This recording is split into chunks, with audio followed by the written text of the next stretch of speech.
Welcome everybody, welcome everybody, welcome everybody, welcome to the welcome everybody to the Wisdom Walk with Dr. Annette show live on Real Talk 100 Radio. Thank you. I know you guys aren't tuned in yet, but I know you'll be here shortly. I already see some comments up at the top of the screen. I already see you coming on in. Y'all come on in, and share the video all over the world. This is the Wisdom Walk with Dr. Annette show live on Real Talk 100 Radio. Share. Invite a friend, invite a friend. It's going to be a very interesting show. We already have our first guest sitting here. I know y'all are eager, so I'll shut my mouth, y'all, and I'll let Dr. Annette get to it. Hey, Dr. Annette, how you doing tonight? I'm doing well, Malcolm. How are you? I'm pretty good. Pretty good. I know you're eager to get to it, chomping at the bit. Love that you're here. I know you got a lot of giveaways tonight. Oh yeah. Have fun, and I'll be over here to help you. Okay. All right, I appreciate it. Right. All right, welcome everybody to the Wisdom Walk. This is our fourth week being on air, and I am so excited about being here with you tonight. And we have a heck of a lineup tonight. It really is an awesome show. And we hope that something is said that maybe you can resonate with, maybe something that will promote you or provoke you to take better care of yourself or to help someone who is in need. But before we jump into it, I have to take my mind for a moment. I asked you guys last week, are you your authentic self? And I asked you to journal the things about you that make you or help you to feel purposeful, or even to write down why you don't feel purposeful and to explore that. Tonight, my question is, are you overcompensating? Are you doing, as the kids say, the most? So let me read this to you. Not the kids. Yeah, the kids, or teens, you're doing the most. Do you take excessive measures in attempting to correct or to make amends for an error, a weakness, or a problem?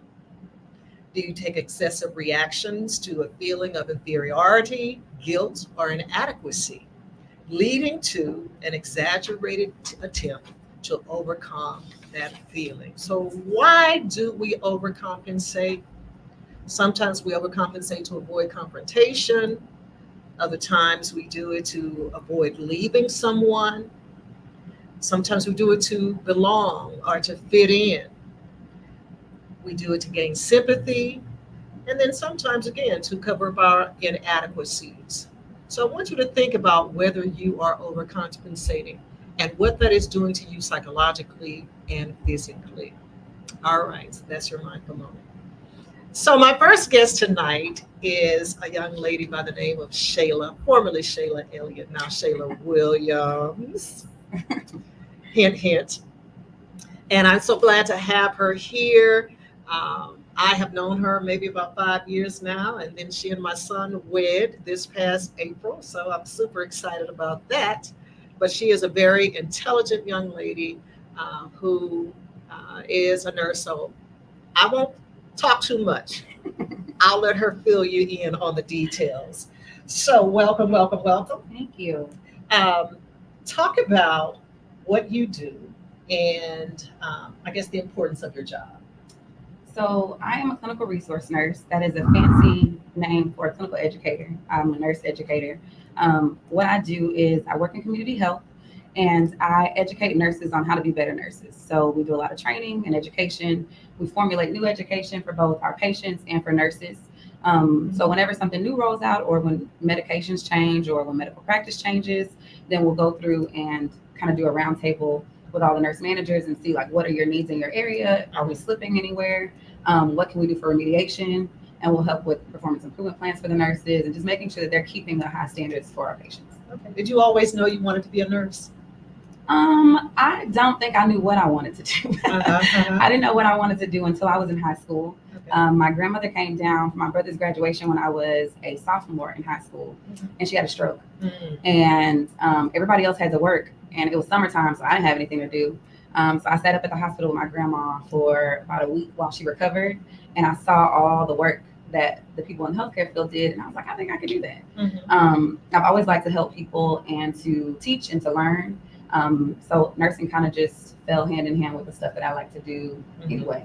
So once I settled on that, I have been pretty stuck on it since then. Okay, all right. And where did you study? I started I started off at Baylor at first, and then I transferred to the University of Texas at Arlington. So that's where I got my bachelor's degree. And then I went back about 2 years ago and got my master's from Lamar. So I have my master's in nursing administration. Okay, all right. Now we're going to talk about something that people don't really like to talk about, but it's a pandemic. Yes. And those are sexually transmitted infections. Um, is there, well, speak to sexually transmitted infections. Tell us what they are and I guess the more common ones that we see. So sexually transmitted infections, previously known as STDs or sexually transmitted diseases, are infections that can be transmitted sexually through sexual contact, mainly via bodily fluids. Some can be spread by saliva or open lesions that are generally in our genital areas. Some of the most common ones that you see are herpes, chlamydia, gonorrhea, syphilis, HIV, human papillomavirus or HPV. And things like that. So those are the ones that we see the most often. Mhm. And though it's not something that we like to talk about, it is something that is still on the rise. A lot of people think that was something back in the olden days, but it is very, very prevalent, especially in Houston. Now, is there an STI or a group of STIs that are more prevalent among different ethnic groups, different age groups, or gender? So African Americans have the most common STI, all of them. Mhm. All of them are more common in African Americans. The CDC says that they are about 6 times more common in African Americans than in other races. We also have, it's higher in the Hispanic population or the Latinx population. There are some STIs like syphilis and HIV that are more common amongst people of the LGBTQIA plus, that different arena. We call them MSM, or men who have sex with men, because though some men have sex with men, they don't see themselves as gay or liking actually like homosexual relationships. That's what they call them. So we refer to them as MSM, or men who have sex with men. And a lot of the STIs are a lot higher in those populations simply because of the way that they have sexual intercourse. So it makes it a lot more prevalent. And because of the shame that kind of comes with STIs and talking about it, it doesn't get talked about. A lot of them don't get treatment, they don't get tested, and they don't have the accessibility to resources. So the rates are a lot higher there than anywhere else. So, is it safe to say that, and I'm not saying that it's not prevalent in our community, but is it safe to say that the rate of prevalence is known because many of the individuals who have an STI seek treatment from a public health facility where statistics are, captured and then submitted to the CDC? Or speak to that a little bit in terms of how these numbers are reported, whereas we don't have these same numbers in the Caucasian community, but we do have them in the African American and Hispanic communities. So there is a misconception that that we only have higher rates in the African American community because we get our tests at the hospitals. That is a misconception. All of the data from everyone is required to report their data. So whether it is Kelsey Siebold or any Minute clinic that you go to, they all have a reporting lab that they go to, and it is the law that they have to report STIs because it is a public health concern. So if I go out and today I find out I have HIV, they will let me know, and the health department will find me and say, hey, who have you had sex with? And they will make me write down a list, and they will reach out to all those contacts and say, hey, you've come in contact with somebody who's positive. You may want to come in and get tested. Here's where you go in and get tested. So we get the data from every healthcare facility that we can, and every lab that sends out those samples will report that data. So sometimes you will see a cluster in certain in certain zip codes, mainly because it is a cluster of hospitals. So, like for instance, our medical center in Houston is massive. So you will see the numbers are higher in that area, mainly because we have a lot of indigent populations who go there that don't have a home zip code. So sometimes you'll see them reported as the zip code where they're tested, and sometimes you'll see them reported as a zip code where the patient resides. It's different depending on the reporting agency, but either way, it has been proven that it is STIs are higher in prevalence of those with low socioeconomic backgrounds, people who live under the poverty line, people with decreased education, specifically high school education or lower, and people who just don't have the access to healthcare. They don't have insurance to go to their regular clinic to get checked out, so they have worse consequences, even of the STIs that are curable or treatable. They have worse outcomes because it's taken them so long to get care. And generally, a lot of people, for HIV specifically, well, really gonorrhea, chlamydia, a lot of them are asymptomatic, so they don't have symptoms. A lot of people say, oh, well, if I have genital burning or if I'm having burning when I urinate, I'm definitely going to get checked out because I'm uncomfortable. But there are times where you're not uncomfortable. You don't know anything at all. The only time you get tested is when you find out you're pregnant or you're in the hospital for a broken arm. There are certain facilities, especially in community health, that will test everybody for HIV. If you get a lab draw, you're getting a test for HIV. And some people will go in there for a broken arm and find out they have HIV, their viral load is extremely high, their CD4 count or their helper cells that fight off infection is really low, and they have AIDS now because they've waited so long, but they feel completely fine. So it's kind of, it really depends on where you're getting your information from, but it is not a myth, unfortunately. I remember years ago, many years ago in the 90s, I worked for the City of Houston Health Department. And right about that time, AIDS had come in on the scene about in the 80s, but still we were trying to figure this thing out. And so my responsibility as an investigator was to go out and just what you said, to let people know that they had come in contact with someone who was either HIV positive, had gonorrhea, what have you. And I remember having to tell this young man that he was HIV positive. And he asked me, he said, well, can you give me a shot for that? And that resonated with me because even now, I think there's a lack of education. And that's scary. That's scary to think that I could be a carrier of HIV and pass that on to someone else, and the other person feel like or think, hey, I can just take a shot. And I'm jumping ahead here, but how do you think we can educate communities better about sexually transmitted infections and what they do to us? I think with the higher prevalence being in the African American community, I think that it's important to go to the people. Generally in healthcare, we've waited for people to come to us, and they're not showing up because they don't have healthcare. They don't have insurance. I'm not going to pay $400 for you to tell me to go to the emergency room. I'm just not going to do it. I'll take some Tylenol, I'll go to sleep, and I'll see if I can sleep it off.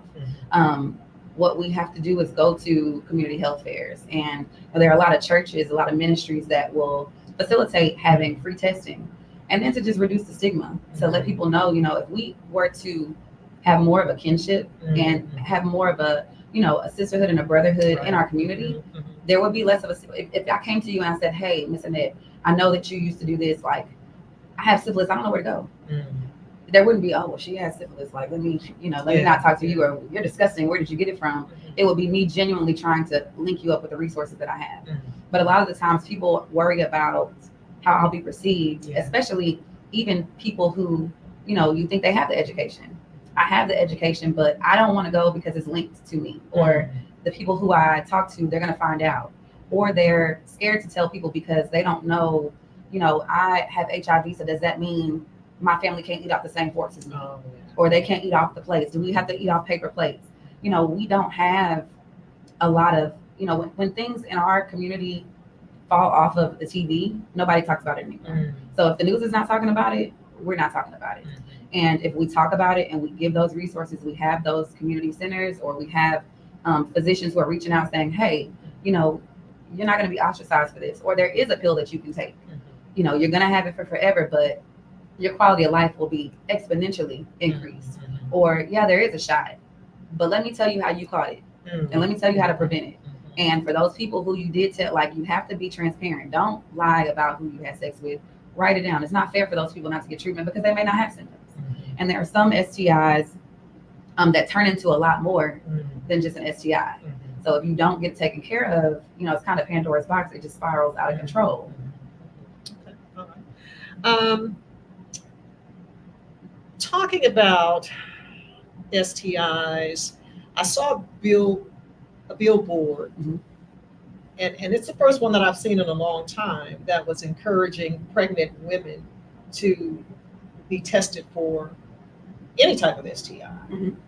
So I'm going to digress a minute. Back in my CPS days, I remember one of our kids being born. His mom had gonorrhea, came through the birth canal, and it blinded him. What are some of the outcomes for newborns when their parents have gonorrhea, syphilis, herpes, or HIV? So it varies. If those things are treated, then there could be nothing. What's the most important thing is early prenatal care. So knowing when you get pregnant, listening to your body. If something is changing, you need to go get tested. So typically with expectant mothers at week 8, usually you take your pregnancy test at home, and the doctor tells you don't even come in until week 8. When you go in at week 8, they give you this long panel of blood tests, and they give a urine. And all of those things really are to test for your levels, to see what your blood levels are, to see how the baby's doing, to make sure that you're actually still pregnant and you've retained the pregnancy, and to test for STIs. So at 8 weeks, if you have prenatal testing and you are going through a reputable OB-GYN, then you get STI testing. Generally, what does not happen is you don't get tested again until the end. So towards the end of delivery. And what is not addressed, because it's stigma, a lot of sex workers are pregnant and are still working. Yeah. So I might catch syphilis month 2, and I don't know until now I'm having to push the baby out at month 8. But syphilis and chlamydia and gonorrhea, they all can cause low birth weight. They can cause stillbirths, miscarriages, even to have the baby die really soon after birth. A lot of that happens. So generally what is planned, if I were to go in and have herpes and they find it at week 8, my gynecologist will tell me, okay, you have herpes. It's not something that is always active. It kind of flares. So if you're having a herpes outbreak towards the end of your pregnancy, when it's time to deliver, you'll have to do a C-section. We won't let the baby pass through the birth canal. And that is the benefit of being tested, is the baby doesn't pass through the birth canal, so they won't get blindness. They won't have a lot of those things if they survive the pregnancy. They won't have a lot of those things that you can contract by actually going through the birth canal, because you've given birth. But a lot of people who haven't given birth have no clue how barbaric giving birth really is. There are a lot of blood, a lot of fluids, and often the mother and the baby's blood is commingling. So with something like HIV, it's very important for that mom to have a good regimen. And you want to make sure that they're undetectable, or their viral load is so low that they can't transmit it by the time they give birth. So if you are seeking to get pregnant, it's important that you have all of that stuff done beforehand, and that you get tested before you even start trying, because a lot of those things will affect your baby. But for things like HIV, a lot of people think, oh, you have HIV, you can never have a baby. That's not true.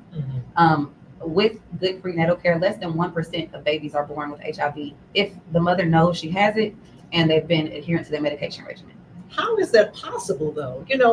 Because the mom is carrying this baby in her uterus, you have the placenta, you have this exchange of fluids. How is that possible? I mean, that's a wonderful thing, but what's the science, I guess, behind that? So one of the large misconceptions with HIV, because of how it came to fruition and how we kind of found out about it, is that it is like the plague, and that if I touch you, you caught it. It's not. HIV is not really easy to catch.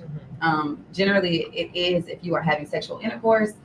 It's not generally easily caught if you're sharing a spoon. It's blood to blood. So like if we're sharing a spoon, I have HIV and my gums are bleeding, and you have an open mouth sore, something completely different. But if you're sharing toothbrushes, okay, maybe you might catch it. But the way that the medication works now is that you can have your medication regimen be so well maintained that your viral load is nothing. And your viral load tells us how much HIV you have coursing around your body. So what happens with HIV is you get infected and the virus, and it just replicates. It makes copies of itself, and it impacts the helper cells that keep you healthy. So all your immune system cells, it will attack those so that you can't protect yourself from things that the normal person won't catch, like really bad pneumonia, called pneumocystic pneumonia. You generally will not catch it if you don't have something that will lower your immune system, or if you're not taking like long-term steroids or chemo, stuff like that. So when you take the medication and you take it correctly and you get your lab test the way that you're supposed to and you follow up, then your doctor already knows that your medication regimen is working because you're getting your labs done. And if your viral load is undetectable, meaning it's so low that we don't even see it anymore, it doesn't mean that you're cured. It just means that right now you have a cap on it. The moment you stop taking your medication, we start all over again. It starts to replicate. It gets worse. And that is what happens a lot of times. Are people get undetectable, they get comfortable, and they say, oh, I feel fine now. I feel perfect. Yes. I don't need to take my meds. Yes. And you do, because otherwise you start all over again, and now you become resistant to the medication that helped you the first time. So whereas before, you could go in and take one pill, because now there are one pill regimens for HIV. You take one pill once a day without food, and you're fine. As long as you take it. And that is what we teach now is, undetectable means untransmissible. You can't pass it along if your viral load is low. Same thing for a baby. Even though that baby is inside of you and you are sharing blood and the cord is, attached and y'all are sharing placental blood. If you have no viral load in your blood, the baby doesn't either. But you said something important, and I think it is a misconception because people feel like, oh, it's undetectable. Even in the commercials, oh, it's undetectable. That does not mean that you don't have it. You don't have it. Right. And so you still have to be very careful with that because, like you said, if I've missed a couple of days because I'm feeling good, you never know. Yeah, you never know. Okay, all right, that's good to know. All right, so you mentioned that HIV is not always transmitted from mother to child. What happens to the body when a sexually transmitted infection is introduced? I guess you can kind of parcel it out. Maybe this is what herpes does. This is what, whatever way you feel like you need to respond to that. It varies. Everything varies. It varies a lot. HIV, we talked about kind of how it goes in and it attacks your immune system. So it is not the HIV that kills you. It's something else. So it's not HIV that kills you, but it weakens your immune system. So now you could get pneumonia.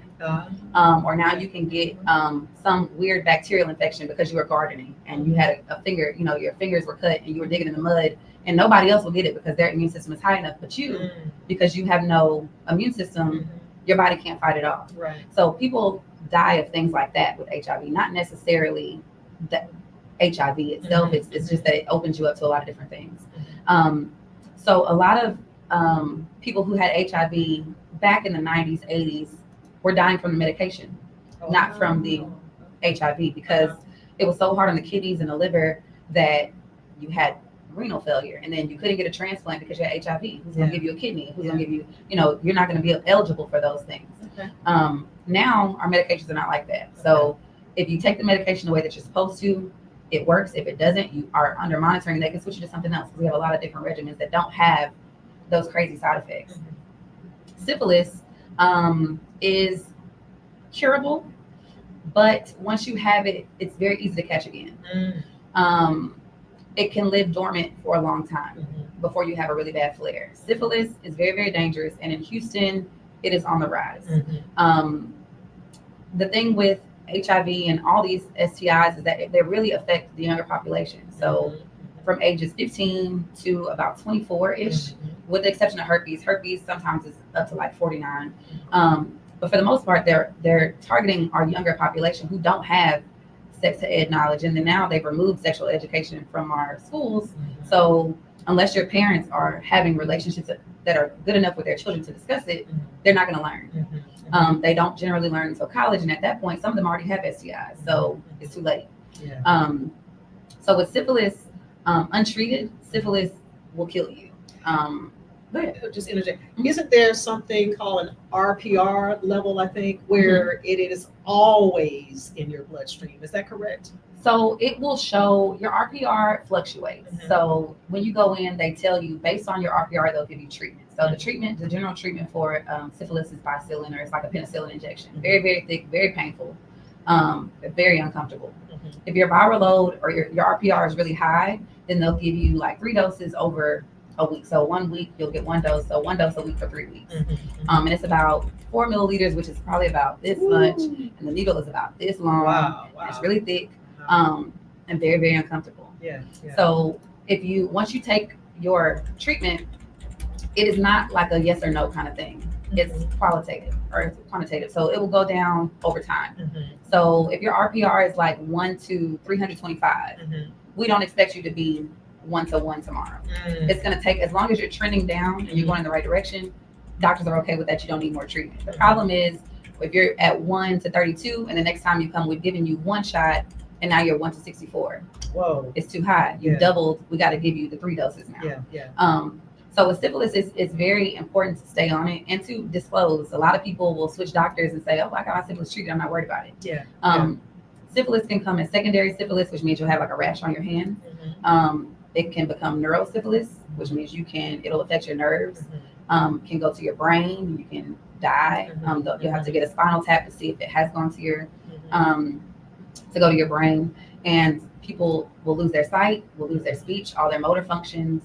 They have really bad sensory deficits because syphilis has destroyed their body. This is serious business. As you were speaking, I was thinking about the Tuskegee experiment, and I'm sure you all had to study that when you were in nursing school. But to know that those men in Tuskegee, Alabama, wasn't it, were purposefully given syphilis as part of an experiment or a study, and then allowed to pass that on to I'm talking generations of family members with syphilis.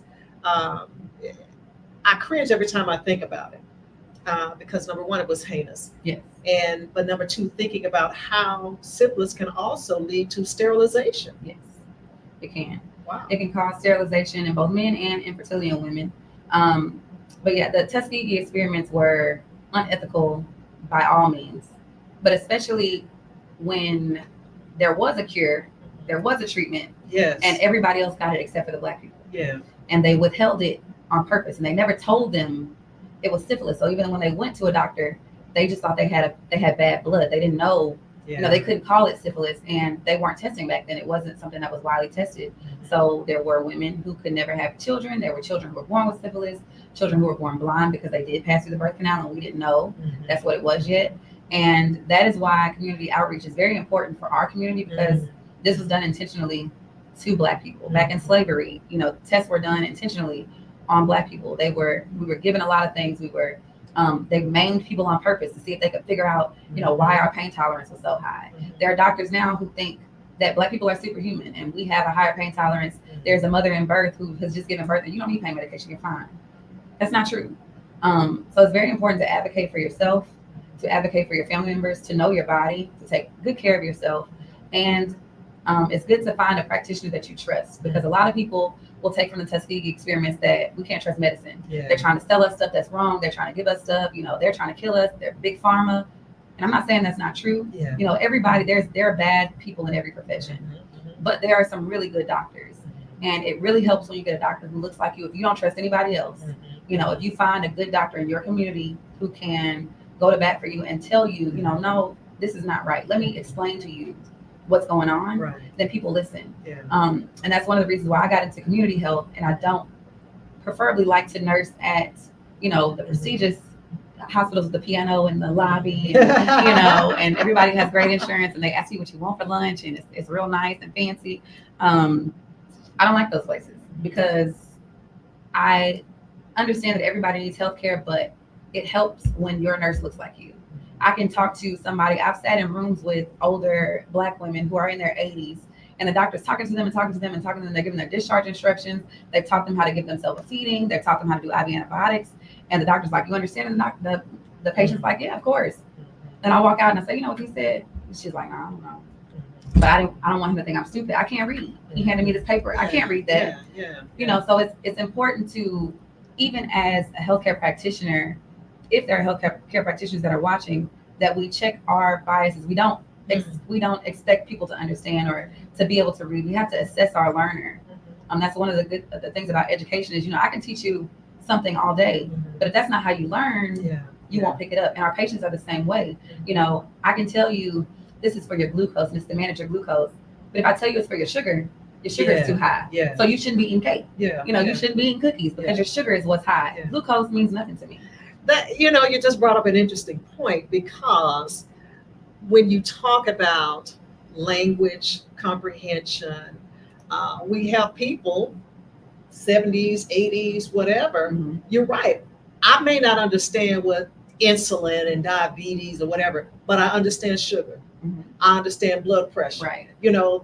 And so how important is it for someone in the medical field, or really well, let me put a pin there. 2 points. How important is it for someone in the medical field as a medical professional to have that ability to vacillate? But also, what can we do to ensure, I don't know, that may not be the correct term, but some people may take offense to that. If I'm coming in and I'm like, Miss So-and-so, your sugar is high or whatever. And let's say that there's somebody else in the room. What do you mean? That's diabetes and insulin. Where's the balance? I know we have to meet people where they are. So how can we be politically correct? Yeah, politically correct. So for me, I've done a lot of different nursing. So I was a floor nurse. I was a charge nurse at HIV clinic. I was a lot of different things. The most important thing to me is building relationships with my patients. So even if I'm only seeing you for one day, I'm explaining to you who I am. I'm letting you know, hey, I'm Shayla. I'll be the nurse taking care of you today. Anything you need, let me know. If you don't understand anything, let me know. And you can kind of tell when you talk to people where they are at. The problem is when you see people as a task, and I see you as, this is Miss Annette, but I'm just giving her medication. I don't have time to be doing all the talking today. When I don't have an interest in to make sure that you're well, then it's very easy to just say, hey, take the pill. I don't have time to explain to you what it is. This is the emergency room. You just got to take it. And what I teach my patients is I don't just take anything. You have to explain to me what this is. Right. And you as the patient can refuse anything you want to. If you are uncomfortable, then say something. If you don't understand, then say something. The difference is, a lot of people feel like, well, I'm not educated. Maybe I don't understand because I'm stupid. No, you don't understand because they didn't explain it to you how you could understand it. They may have, a college education and have all these degrees, but does it matter if you can't reach your patients? And we have to, usually I try to be the middleman sometimes. If I know that I'm working with a provider who may not be as comfortable talking at a certain level, then I act as a translator. And after you leave, when the doctor's done, I'll wait and I'll say, did you understand what he said? Explain it to me. Now let me tell you what he meant. And then the doctor's there, he can listen to me explain it. So now next time, if there isn't somebody there who can kind of act as like a mediary, then he'll know next time, I have to ask, or I didn't check. I was busy and I just kind of walked out. But it is very important to me and for all of my patients to make sure that we are on the same page. Ultimately, I get to leave out of here. There are a lot of patients who don't get to leave. And usually when we're meeting people, it's nobody's, unless you're having a baby, most people are not happy to be in the hospital. It's not it's not the favorite thing to go to the clinic and wait and get your blood drawn. Nobody wants to be here. So if we can at least make the experience positive and make sure that they leave with more than what they came with, then it's a successful experience. Because if I go and you talk dumb to me and you make it seem like I'm stupid, and then when I ask you for help, you act like I'm taking up too much of your time, I'm not coming back here. But it doesn't hurt me. It hurts you because you don't get your blood sugar controlled. And you're the one with diabetes. And now you have to have an amputation. And I get to go home. So it's important that we meet our clients where they are, no matter what profession we're in, but especially with healthcare, because the learning curve is so high. And if you didn't go to school for it, there's a chance that you're not going to understand. There are a lot of things that I went to nursing school. I have a master's degree. Some things I have to look up because I don't know everything. You are a specialist in your specialty. So you ask me something about HIV, I got you. I know it. You ask me something about cancer, I work there too. I can kind of tell you that. But you ask me something about like orthopedics or some gastroenterology, that's not my thing. I can find it for you, but I'm not going to just tell you anything just to kind of fulfill what you need. Okay. All right. I'm gonna take a minute just to find out if we have any questions or okay. All right. So we're gonna take some questions or comments, Malcolm. Yes, ma'am. We have Miss Kimberly Mhm. Denise. I hope I'm not mispronouncing Donati.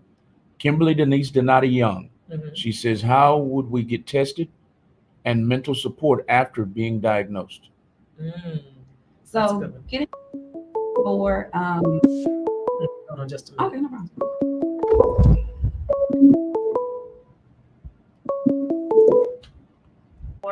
Welcome to the Wisdom. Okay. Please call back, caller. Please call back. Please call back, and just a helpful hint to anyone who's listening: when you call in, turn your phone down in the background. Your monitor. It's a lot of interference that comes through. Please call back. The call in numbers at the bottom of the screen. It is 832-560-2885. Mhm. Back to doctor. Okay. All right. So go ahead. So for getting tested, it is a little more difficult to get tested now with the funding changed. Mhm. Um, Let's see go what ahead. this is. Take 5 minutes. Thank you for calling the Wisdom Walk, Dr. Annette Show. Who we have the pleasure of speaking with tonight. Danielle Cook. This is Danielle. Thank you for calling Hi, Danielle. Dr. Annette Show. Who we have the pleasure of speaking with tonight. Danielle. Please, Danielle Cook. please turn your television, your monitor, or your phone down for me, please. Okay. Danielle, do you have a question? I'm trying to turn the whole phone off. Okay. Do I'm doing fine. you have a question for us? I do. Okay. I have a question. I know you mentioned that you all come out to people's house to let them know that they've been in contact with someone. Do you tell them who that person is? No, that's classified. They don't. Now they generally going out to the house is now less common because we have such a, we have a lot of electronic communication. You can find people other ways. So generally you'll get a phone call, and then if the phone calls are not answered, then you'll get a public health officer at your house to kind of let you know. But no, it is confidential. They will not tell you who it is, even if you ask. And if you were to have to report, if you come back positive, you will be confidential as well. And it's actually illegal for them to share. Okay, I was just curious about that. Thanks for answering. No All right. problem. Okay. All right. So someone comes, they're diagnosed. Is there like some mental health stuff that's offered at that point? So it depends on where you get tested and where you're told that you're positive. Mhm. Some offices do a lot better at this than other people. Mhm. A lot of providers don't know how to tell people they have HIV, so you may not get the best services. Where I worked, we were a center for HIV, so you could come there to get testing. If you tested there, then we would link you into care, or you were referred there after you tested positive, and we would do like confirmatory testing. So at our facility, yes, we were linked with a service linkage worker who would kind of walk you through the process, tell you what to expect. You could get medication first day. They would do labs very quickly, and then link you with support groups. And there would be a lot of patient mentors. So at that facility, there are patients who have HIV who will walk you through the process. They'll walk you to every appointment if you want them to. Tell you what our specialties are, because there are some specialties that HIV clinics have that are less common other places just because of how it affects the body. But it is very, very important that even if you get diagnosed at a ER or at your primary care provider and they're not great at telling you, that you advocate for yourself and you find mental health services. Now there are, online counseling that you can go to. They have a lot of free services or free apps where you can chat with people, or you can go through your insurance and just call them, let them know, hey, I need some assistance. There are also people through jobs now. A lot of jobs have benefits, EAP, where you can reach out and they can give you those behavioral health resources. Okay. Well, we thank you, Shayla, so much for enlightening us. We're going to have you come back at the end when we have our panel discussion, but we're going to take a break right now, and we're going to bring in Miss Kayla Glenn so she can talk about her journey with the disorder that she was diagnosed with earlier this year. All right, y'all heard the good doctor. We'll be right back. Y'all enjoy the tunes. We'll be right back with another guest in just a minute on the Wisdom Walk with Dr. Annette show. Those are the topics right there. Those are the guests. We'll be right back, y'all. Y'all enjoy our little jingle. We'll be right back. Bye-bye.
Welcome back, everyone, to the Wisdom Walk. Again, I'm Dr. Annette Williams, your host for tonight's show and for all of your shows. We are talking about diseases of the mind and body. If you're just tuning in, you miss Shayla Williams, who really enlightened us on STIs, which are sexually transmitted infections, and how those infections affect our body. And she's encouraging us to be tested and to seek mental health help. Now we have Miss Keela Glenn, and I met Miss Glenn maybe about 3 or 4 years ago. She's a parent who has adopted children. And so with the program that I oversee with an adoption agency here in Houston, she has participated and still participates in that program. She, just quickly before I let her speak, she had a stroke last year, and I found out about it through someone else who was a part of that group. And then she and I had a conversation about her health this year. So I'm going to do my best to pronounce this. She was diagnosed with immune thrombocytopenia. Is that correct? Mhm. Oh, I For got it sure. right. All right. ITP. ITP.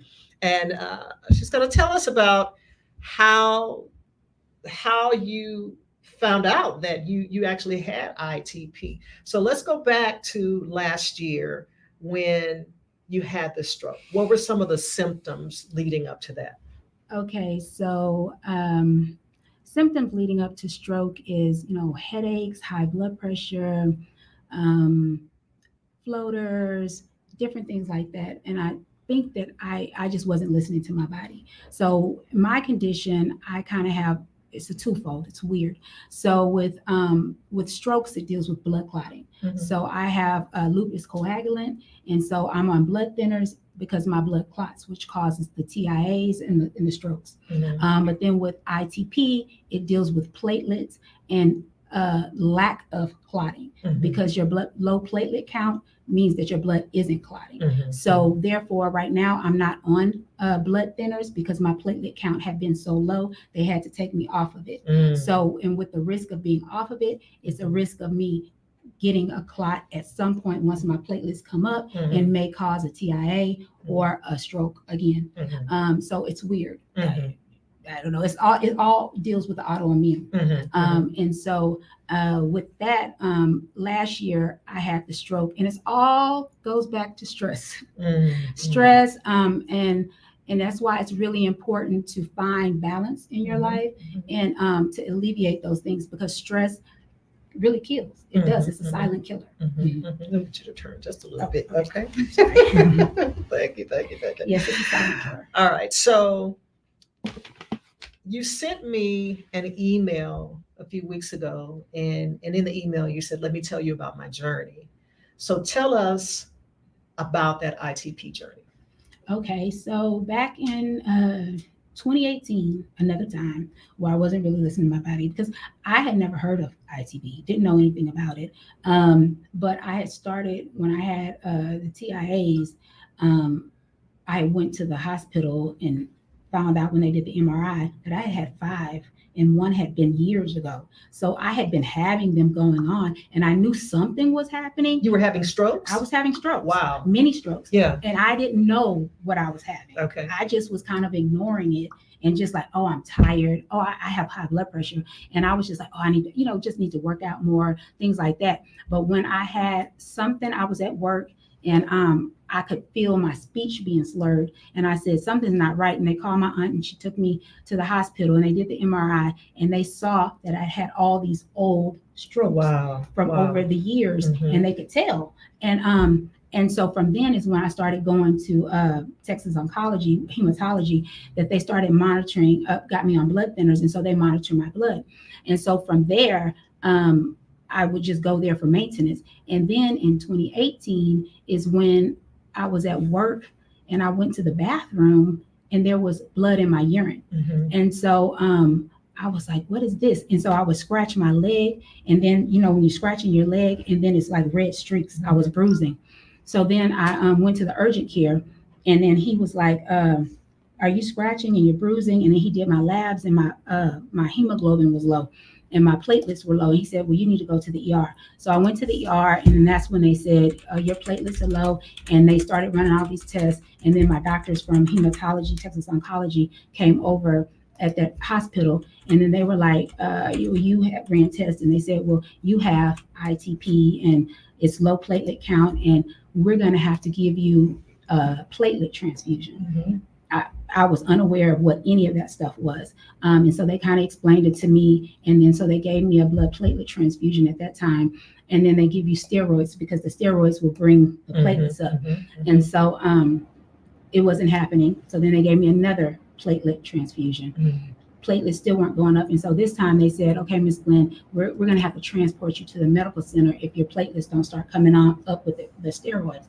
So then they finally start coming up. So now I'm like praying to God, like, please, Lord, please let my platelets come up because I need to get back home to my babies, right? And at this time, I just had Jace. And so they started going up. I was able to get released. So once they get back to normal, then you feel fine. I mean, you're fine. And so then they got up and I got released, and then it was in remission, and I didn't think that it was ever going to be a problem again or any of that. Fast forward to now, to 2023, November, I had this major stroke.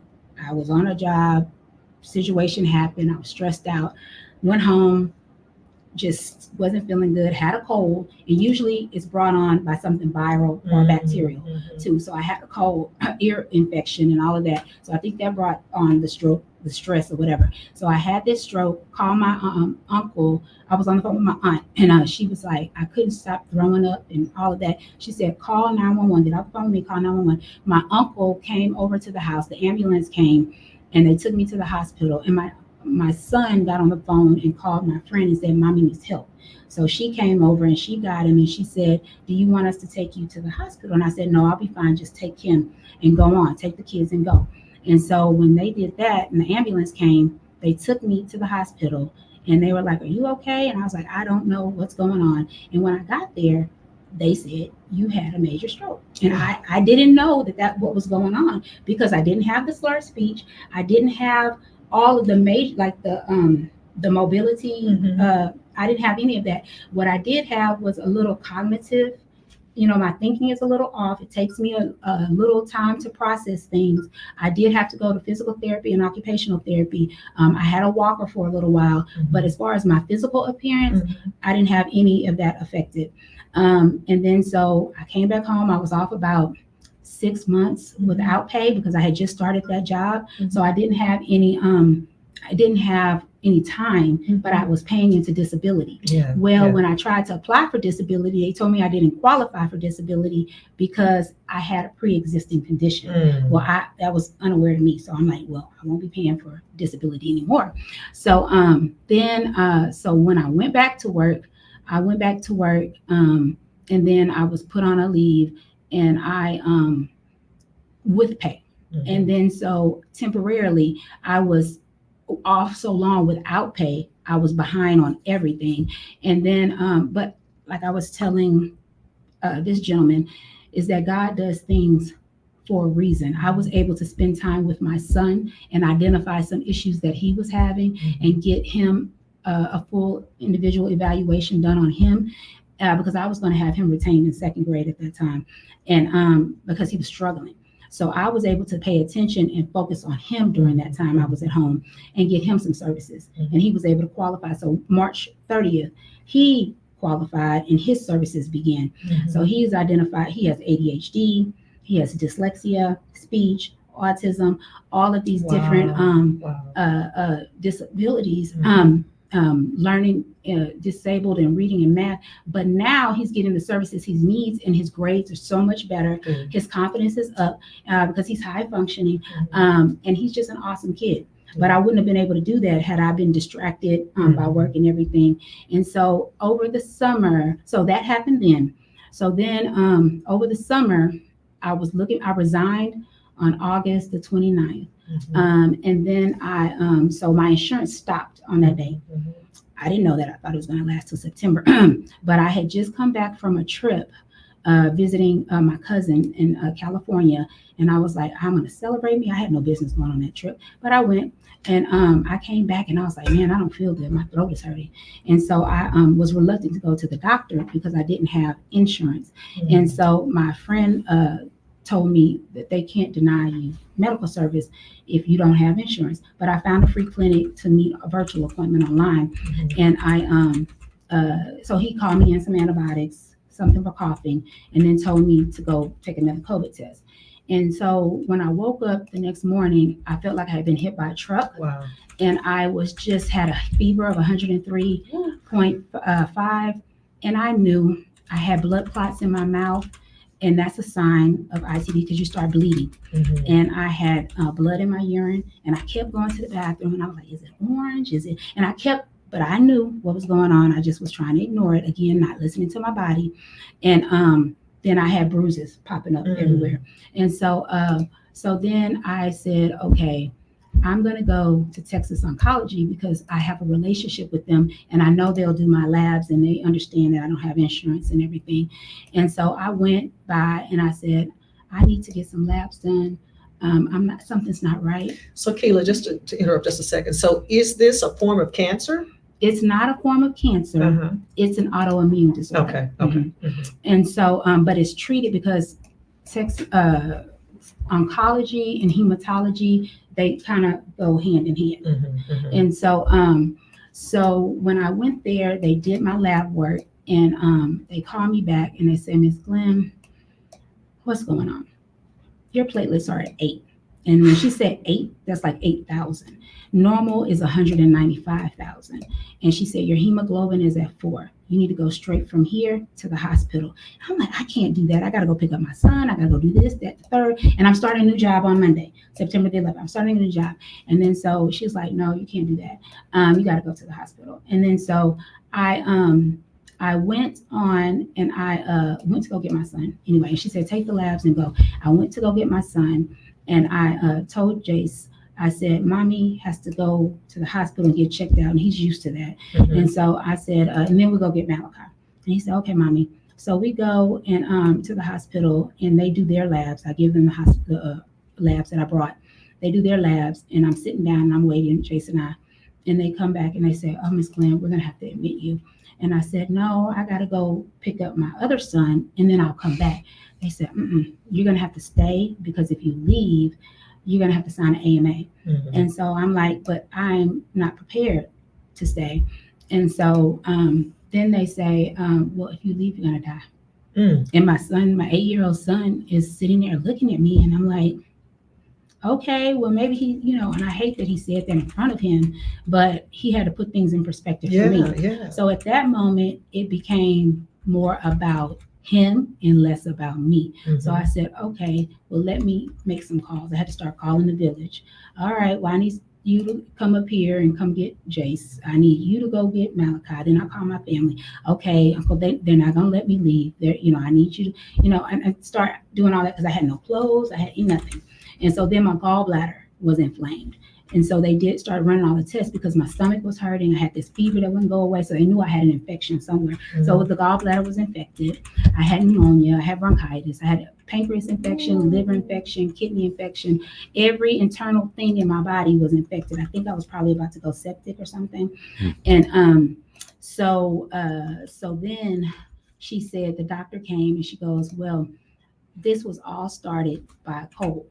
And so when you have a viral or bacterial infection, it sends your platelets like in a whirlwind.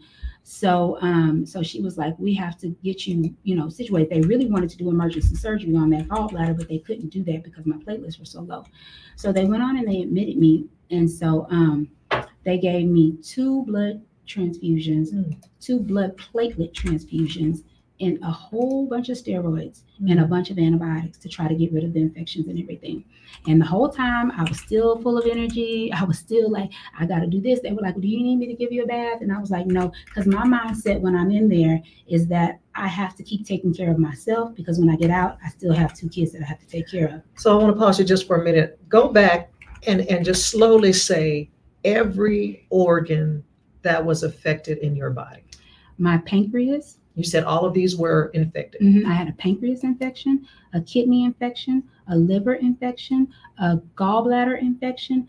Everything inside was infected. And then I had pneumonia, bronchitis, all of it. And so the doctor, she was like, I think you are really about to go septic.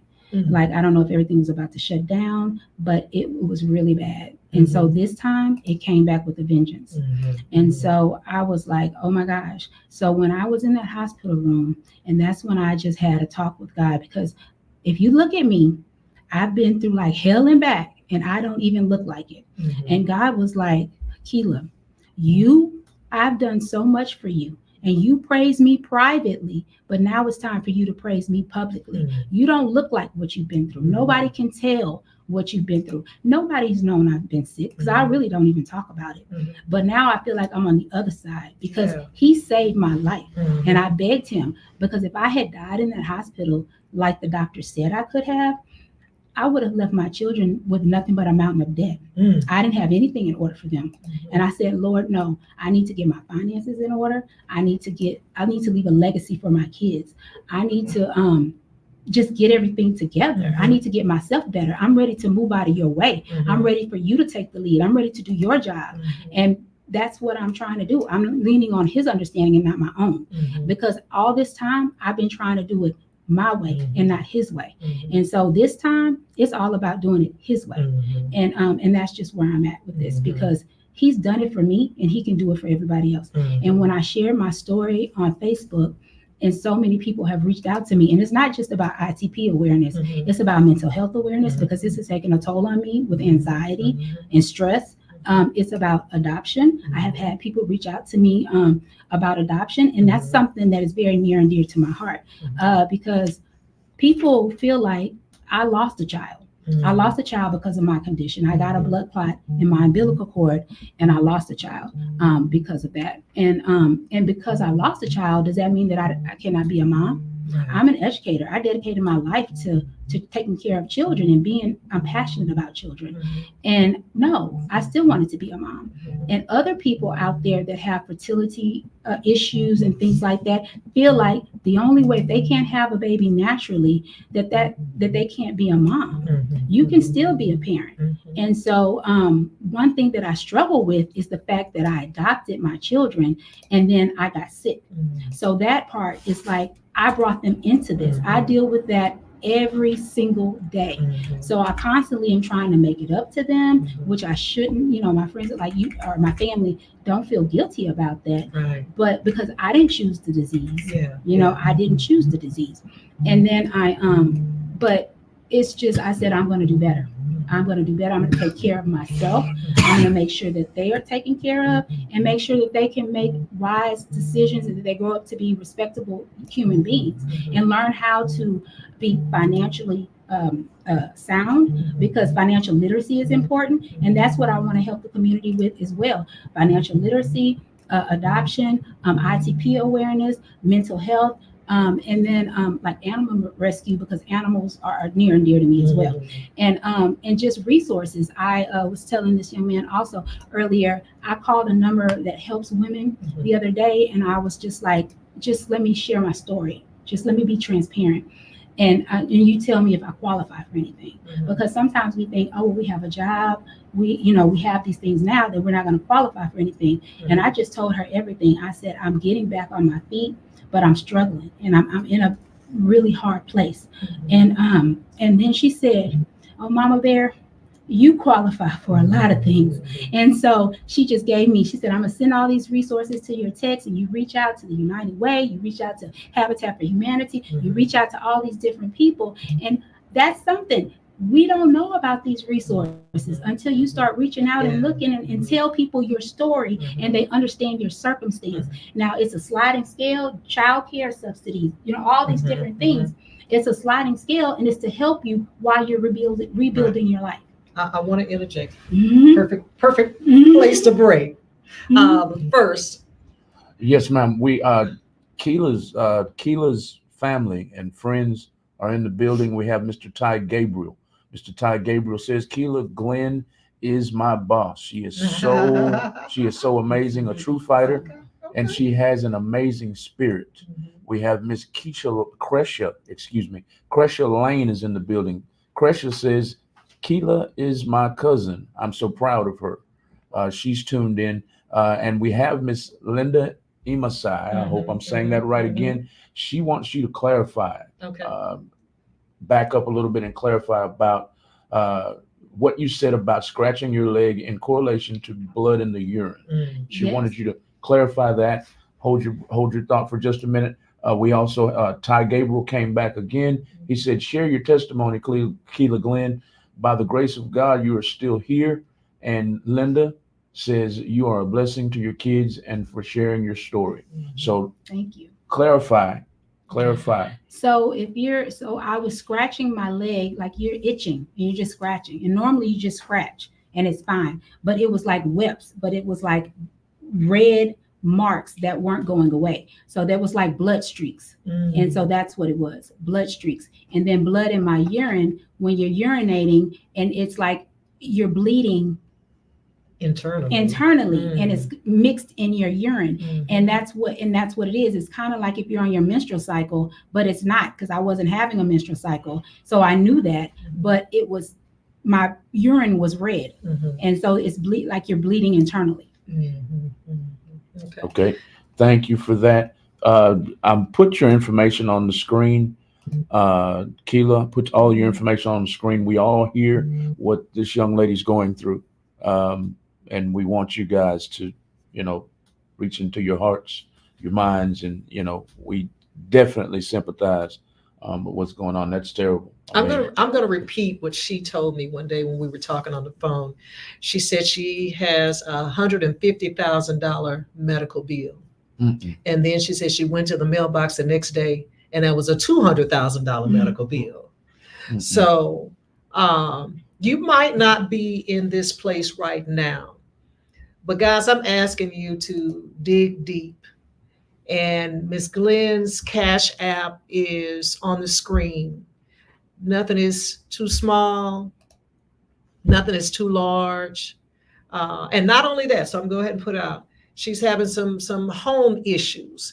Her foundation is cracked. She sent me pictures of that, and she can't close a door good, if at all. So she needs some help. If there's some contractors out there who don't mind volunteering, although she's been in touch with the United Way, there's still a lot of things that her family is in need of. And let's go back. Like I said, she's adopted 2 children, and she's still trying to show up for her children. So guys, let's show up for her. And if you don't have it tonight, you can give it tomorrow or the next day. But just dig deep and share you with somebody else.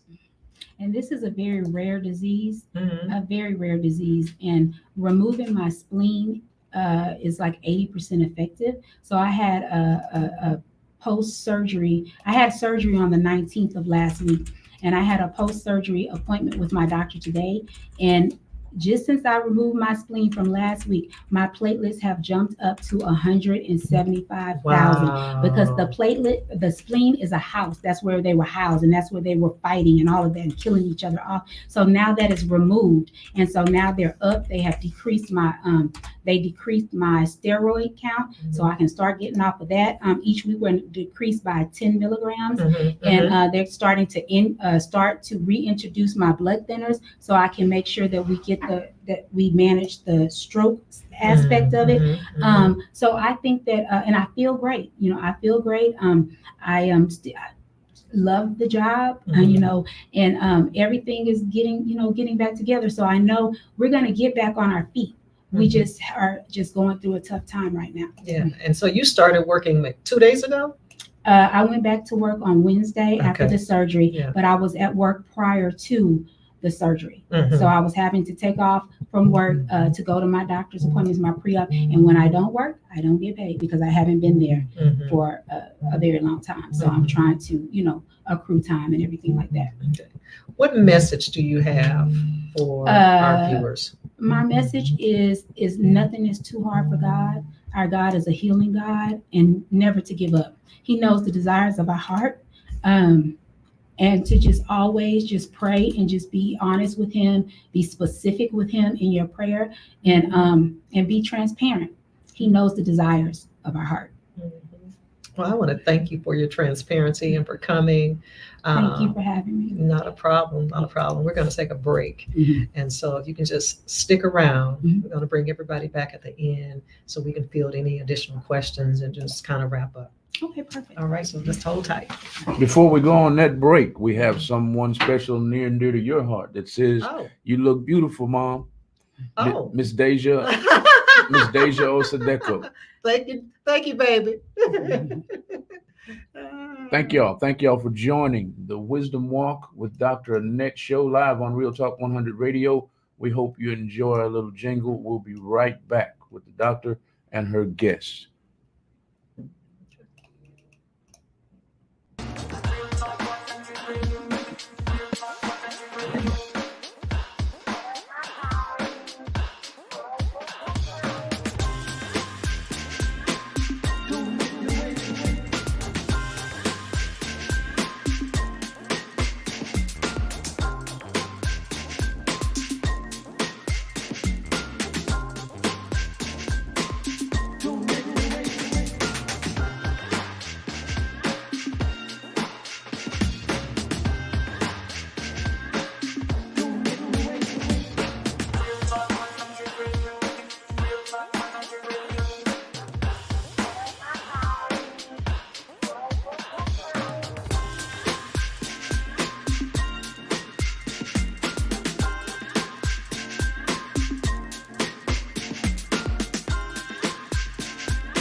All right, everybody, welcome back to the Wisdom Walk. I'm your host, Dr. Annette Williams, and I'm happy to have you with us tonight.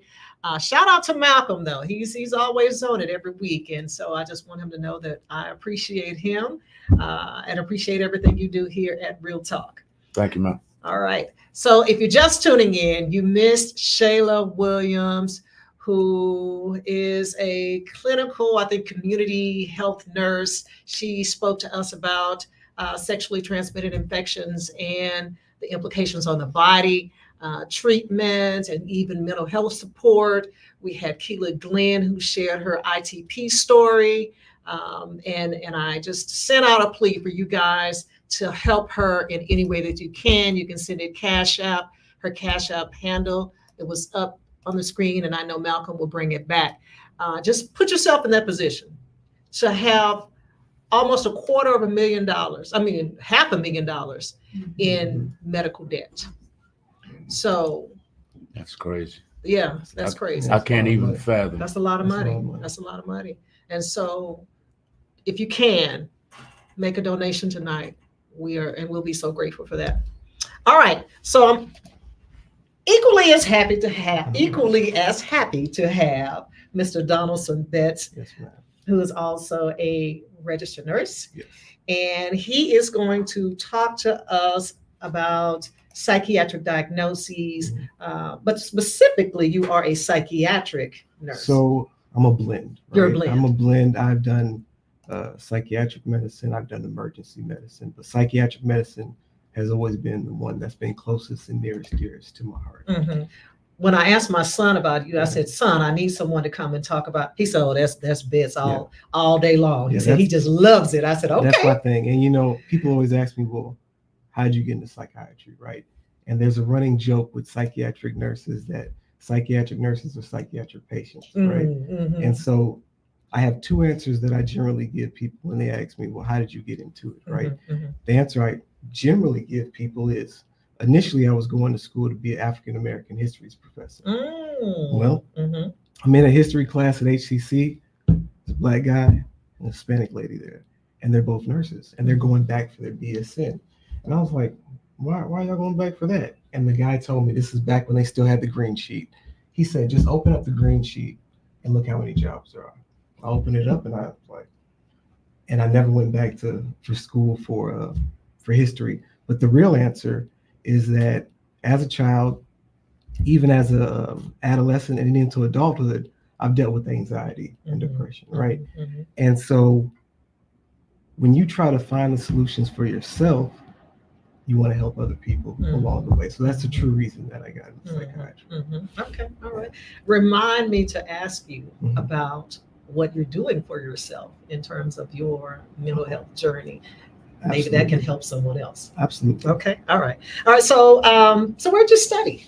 I went to the UT Health Science Center. I'm a UT grad, and that was over 10 years ago. Okay, so I've been doing this for quite some time. All right. So we know that there are a lot of DSM diagnoses when it comes to mental health, and the DSM, guys, is the Diagnostic and Statistical Manual, and I kind of refer to it as the Bible for mental health.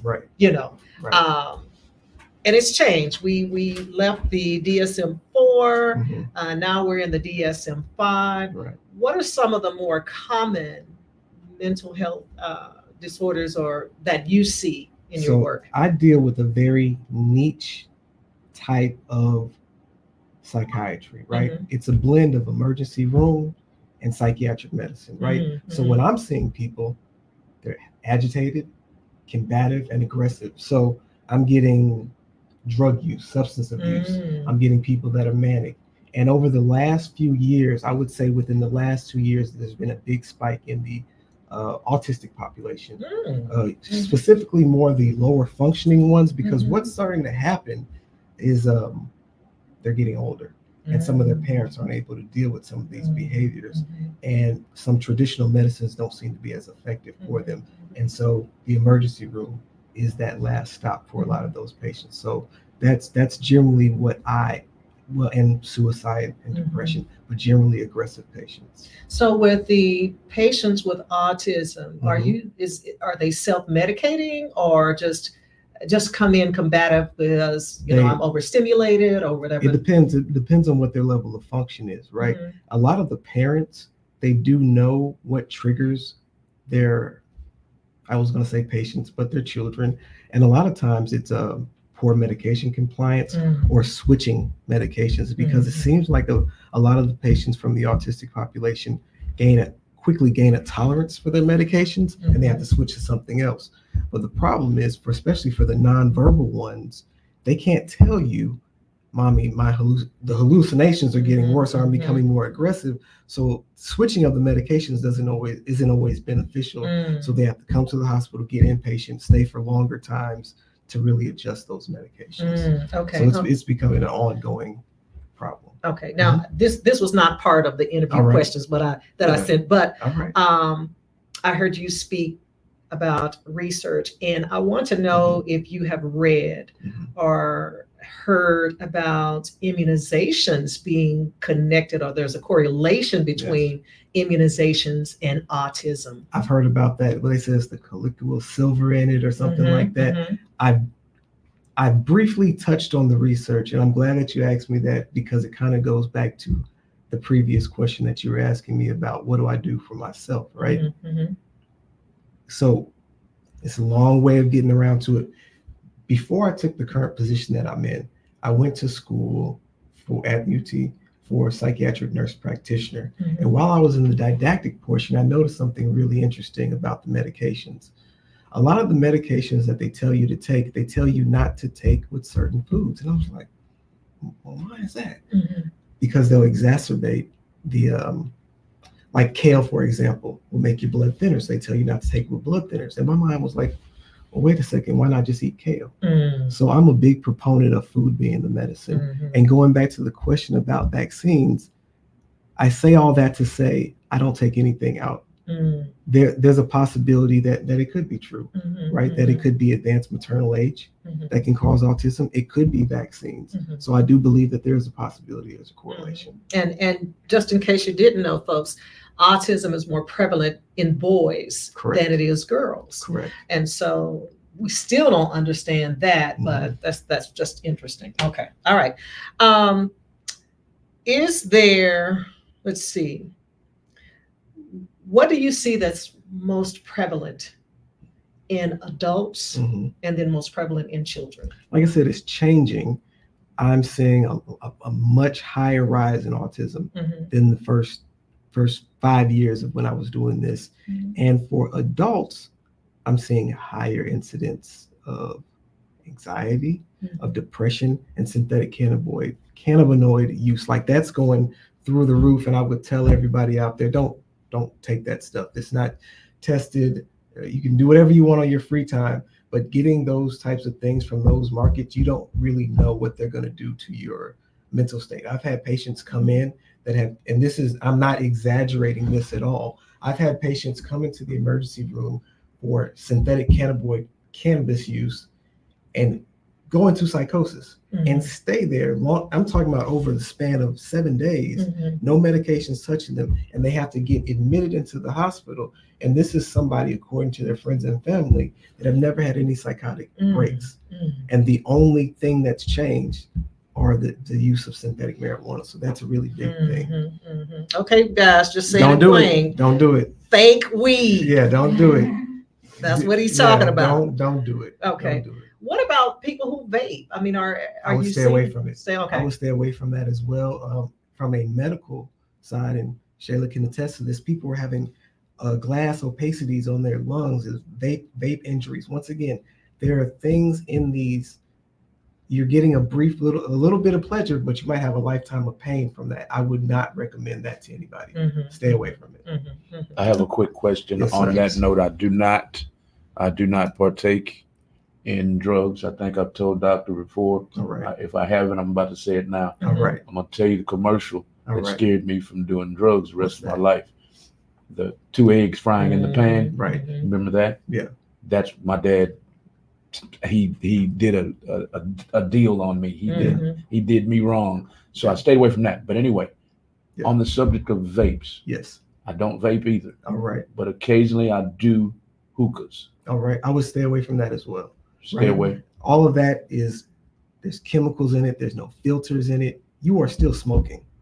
And any type of, so you're getting me on a different soapbox. If any of y'all are familiar with Dr. Sebi, inflammation is the cause of a majority of diseases, right? And it's not just in the body, like in the lungs, it can affect your mind as well. I would tell you to stay away from alcohol. I would tell you to stay away from any kind of processed foods. I just finished reading an article the other day that there's a rise in arthritis in children. This is going to be possibly the first generation of children where the adults outlive the children. Wow. Right? Wow. My grandma is almost 85 years old, walking around kicking, and she's not ever really depressed about anything. Have you ever read a book called The Body Keeps the Score? Yes. People don't move enough, right? You have so many kids that are coming in with ADHD and anxiety. Somebody close, young girl, she has it. And I asked her a question. I said, "So you got ADHD, huh?" She's like, "Yeah." I said, "What does it feel like?" "Oh, my thoughts are racing." I said, "Okay." I said, "How does it feel when you drink a soda?" She's like, "It's kind of the same thing." I said, "Yeah." They're putting there's artificial sugars in everything that you eat. When you were younger, how many people used to go outside and play outside all day? Everybody, all day, playing basketball from the time the sun comes up. Thinking about it now, I'm exhausted. But you don't see kids do that anymore. So then the question is, think about the combination that you're making. You're feeding them artificial sugars. You're sticking them in front of a screen. Where do you think all that energy goes? Do you think it just goes away? No, it stays right inside and you internalize it. And back to the previous question, how I got over my depression and anxiety, what I didn't realize is I'm a natural athlete. I like competition. I do Muay Thai. I do jujitsu now. I read books about music theory. If you don't get out the God-given energy within you, it stays within you and it turns into something else. It turns into depression. It turns into anxiety. And it's not to say that medications can't help. Because before I went to the didactic portion of the psychiatric nurse practitioner school, I was like, medications are fooey. You don't need them. No. There are I believe that you need a combination of medications with therapy, right? Because medications can help you get over the hump, but you need to find out what's wrong. Because depression is your body telling you something is wrong and you need to fix it. The problem is it takes a lot of bravery to face what's inside. It's hard. It's very hard to say, man, I'm jealous of somebody. Man, I'm scared to do this. I was talking to Chris this morning, and we are talking about medical school, and I'm driving. I'm thinking, because I just finished giving a talk at a medical school about agitation, and I thought, well, I could be a doctor. And then I was like, no, you're not smart. And then I was like, well, hold on, where's all? And then I realized everything that I was talking about was all fear-based. And I would tell anybody out there, especially when it comes to getting help for your mental disorders or whatever's going on with you, a fear-based decision is always the wrong decision. That is an attack by the enemy. And if you're not spiritual, it's just flat out the wrong decision. If you let fear continue to motivate and dictate your life, you'll get those results. You have to, like, I applaud you for the strength that you have, right? Because I had to start changing my prayers up. The prayers that I used to have before were that I would pray for God to make the things go away. And then one day I woke up, I was like, well, maybe they're not going to go away. So maybe I need to pray for some strength to get through those things. And once you have that paradigm shift, it changes things, right? Because it sends you into action. It sends you into motion to let you know, like, hey, because I want to tell everybody here, man, when I graduated from high school, I had like a 1 point whatever GPA. I was the out of 200 people, 180. So you weren't magna cum laude. You were Lordy have mercy. It was horrible. Oh, thank you, Lordy. I didn't go to college afterwards. When I went and I finally got the bravery to go to HCC, I had to take all the maths, addition and subtraction, all the reading. It took me, I didn't graduate nursing school until I was 30 years old. I went to HCC for 10 years. But you kept I kept going. Because I had it in my mind. Yeah. I had a clear picture in my mind of where I wanted to go and where I wanted to be. So even when fighting all the depression and anxiety, and I might tear up a little bit thinking about my dad, because he gave me something that I didn't realize that a lot of people didn't have. And that's somebody that believes in you. And to have even just one person on the whole planet that believes in you wholeheartedly, even when you don't really believe in yourself, that's huge. That's a huge thing. And so I say all that to say, I like to give that to other people. Right?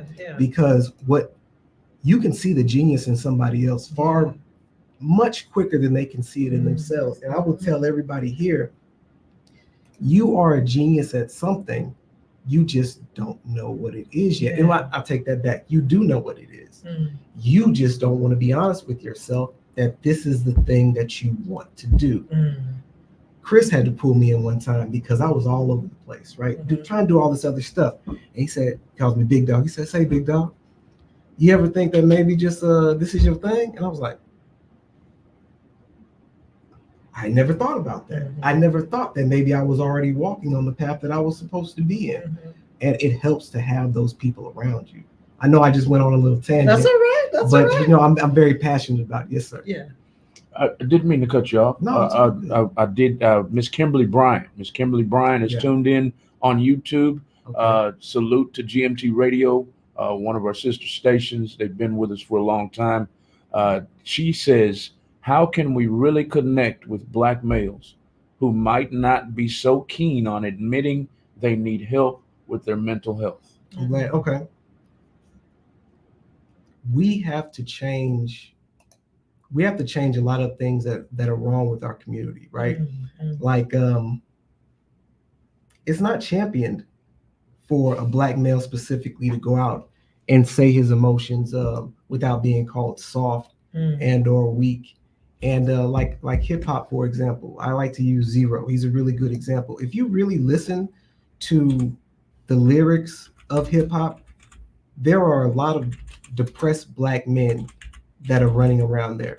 If you were to take away the music, it's a lot of cries for help within the music that you don't even realize. If you were to take away the lyrics of I Hate You B by Zero, and if somebody were to write that out and pass it to you, you would call for psychiatric emergency. There was a lyric in one of DMX's first album. He said, I'm a bipolar manic depressive with paranoid schizophrenia. He was telling us his diagnosis and we were just bobbing our heads. Because in all honesty, nobody wants to hear about a Black male being depressed, right? You don't have anybody to talk to. You go talk to women, they'll be like, you're soft. You talk to your homeboys, you're soft. If the way that we are conditioned is, if you're depressed, you need to go smoke some weed, go to a strip club, go make some money, get the bag, and that will cure everything. And I can tell you something. I used to think the same way until I started making actual money. And I will tell you, everybody, money only is going to solve your money problems, because you're going to get to this peak that you think you're going to get to. And you're going to be like, wait, I'm still the same person. The same insecurities. Money can mask it. It can make you feel better about not having, and it's hard to see when you're in like financial straits. You think, oh, once I get the money, everything will be okay. It's not true. Yeah. It's not true. That's surface level things that it will fix. Becoming prominent in the work world will get you recognition at work. But if you don't take care of your health, if you don't take care of your mental well-being, you're still going to have problems. Robin Williams wouldn't have killed himself if money was the answer, right? There wouldn't be so many. There's a high probability that you'll be more depressed when you make the money. Well, why? Right. Because when you're broke, you got hope. You're like, oh, if I just make it here, if I can just make it here. And then there's nothing more depressing. I never forget when I got my first management job. I'm like, I made it. And I was like, oh, what the hell? I still feel the same. And it was such a depressing moment because I hadn't planned past that point. I didn't know. I had no idea what to do next because I just assumed that when it said 100K, that was going to be it. And it's not true. All right. That's, you gave me an idea for a show. What you got? Black men and mental health. Absolutely. Yeah. I got to work that one up. All right. So what about medications? What are, I guess, maybe the top 5 prescribed medications, and what are they prescribed for? So, once again, I really deal in the realm of acute agitation. But what I've seen is a lot of medications for anxiety. You have like Zyprexa, hydroxyzine, which is Atarax. You have propranolol, which is it slows down the heart, right? But that one's another good one for anxiety. But like I said, I generally deal with patients in the emergency setting, so they're going to give them Ativan, and which I guess would be street terms, handlebars, and then Benadryl and Haldol. Haldol is an antipsychotic for acute agitation. Okay. So that's generally the ones that I see. Okay. You spoke earlier about a combination of medication therapy and talk therapy. Absolutely. My experience as a mental health professional is I see people who gravitate towards the medical therapy before the talk therapy. Right. Have you had that experience? Absolutely. And if so, Absolutely. why do you think that's so? So it's the same reason why people will choose a pain pill over going to physical therapy, right? Because one takes a lot longer than the other, right? One gives you that immediate, your dopamine goes up, your serotonin goes up. The other one is a much longer and harder journey, right? You got dopamine, you got the quick fix of looking through your phone versus that slow serotonin release of doing something hard that makes an accomplishment. And I really think that's why people lean more towards the medicine. Okay. Do you think that our children are over-medicated? Absolutely. Yeah, absolutely. I think that it's not that, like I was alluding to earlier, it's not that I don't think ADHD exists, but take away that tablet for a second. Take away some of those artificial sugars, let them run outside and see what happens. So I do think there's a high over medicating of today's youth. As an adult who was once a child who had ADHD. I remember that way back in the day. Yeah. But I'm speaking from personal experience. Okay. Right. From personal experience. Right. Back in the day, the doctor that my mom took me to see, he was like, oh no, I'm not giving her medication. Right. And so I remember just really being all over the place. But as I reflect back, that's when I was my most creative. And we have the opportunity to go outside and run and play mud pies and do all of that stuff. And you talked about kids not being able to do that now. I'm always amazed when that is a parent's first go-to for their kids. Now, I'm not saying that some of them don't need it, because they do. But to hear a parent say, I have a 4-year-old or a 3-year-old and I don't know what to do with them, and that just blows my mind. I'm thinking it's simple. Take the tablet, take the phone, and let them. But that means you have to be inconvenienced too. And that's something that we don't want to do, is we don't want to be inconvenienced. And so, well, no, just sit inside. Well, I'll just take him to the doctor and so on and so forth. And and that's interesting that you brought that up. ADHD. Do you have like other hobbies, the other things that you like to do? Oh, a ton of stuff. Of course you do. I knew that, right? Because everybody I seem to notice that has ADHD has a ton of different hobbies.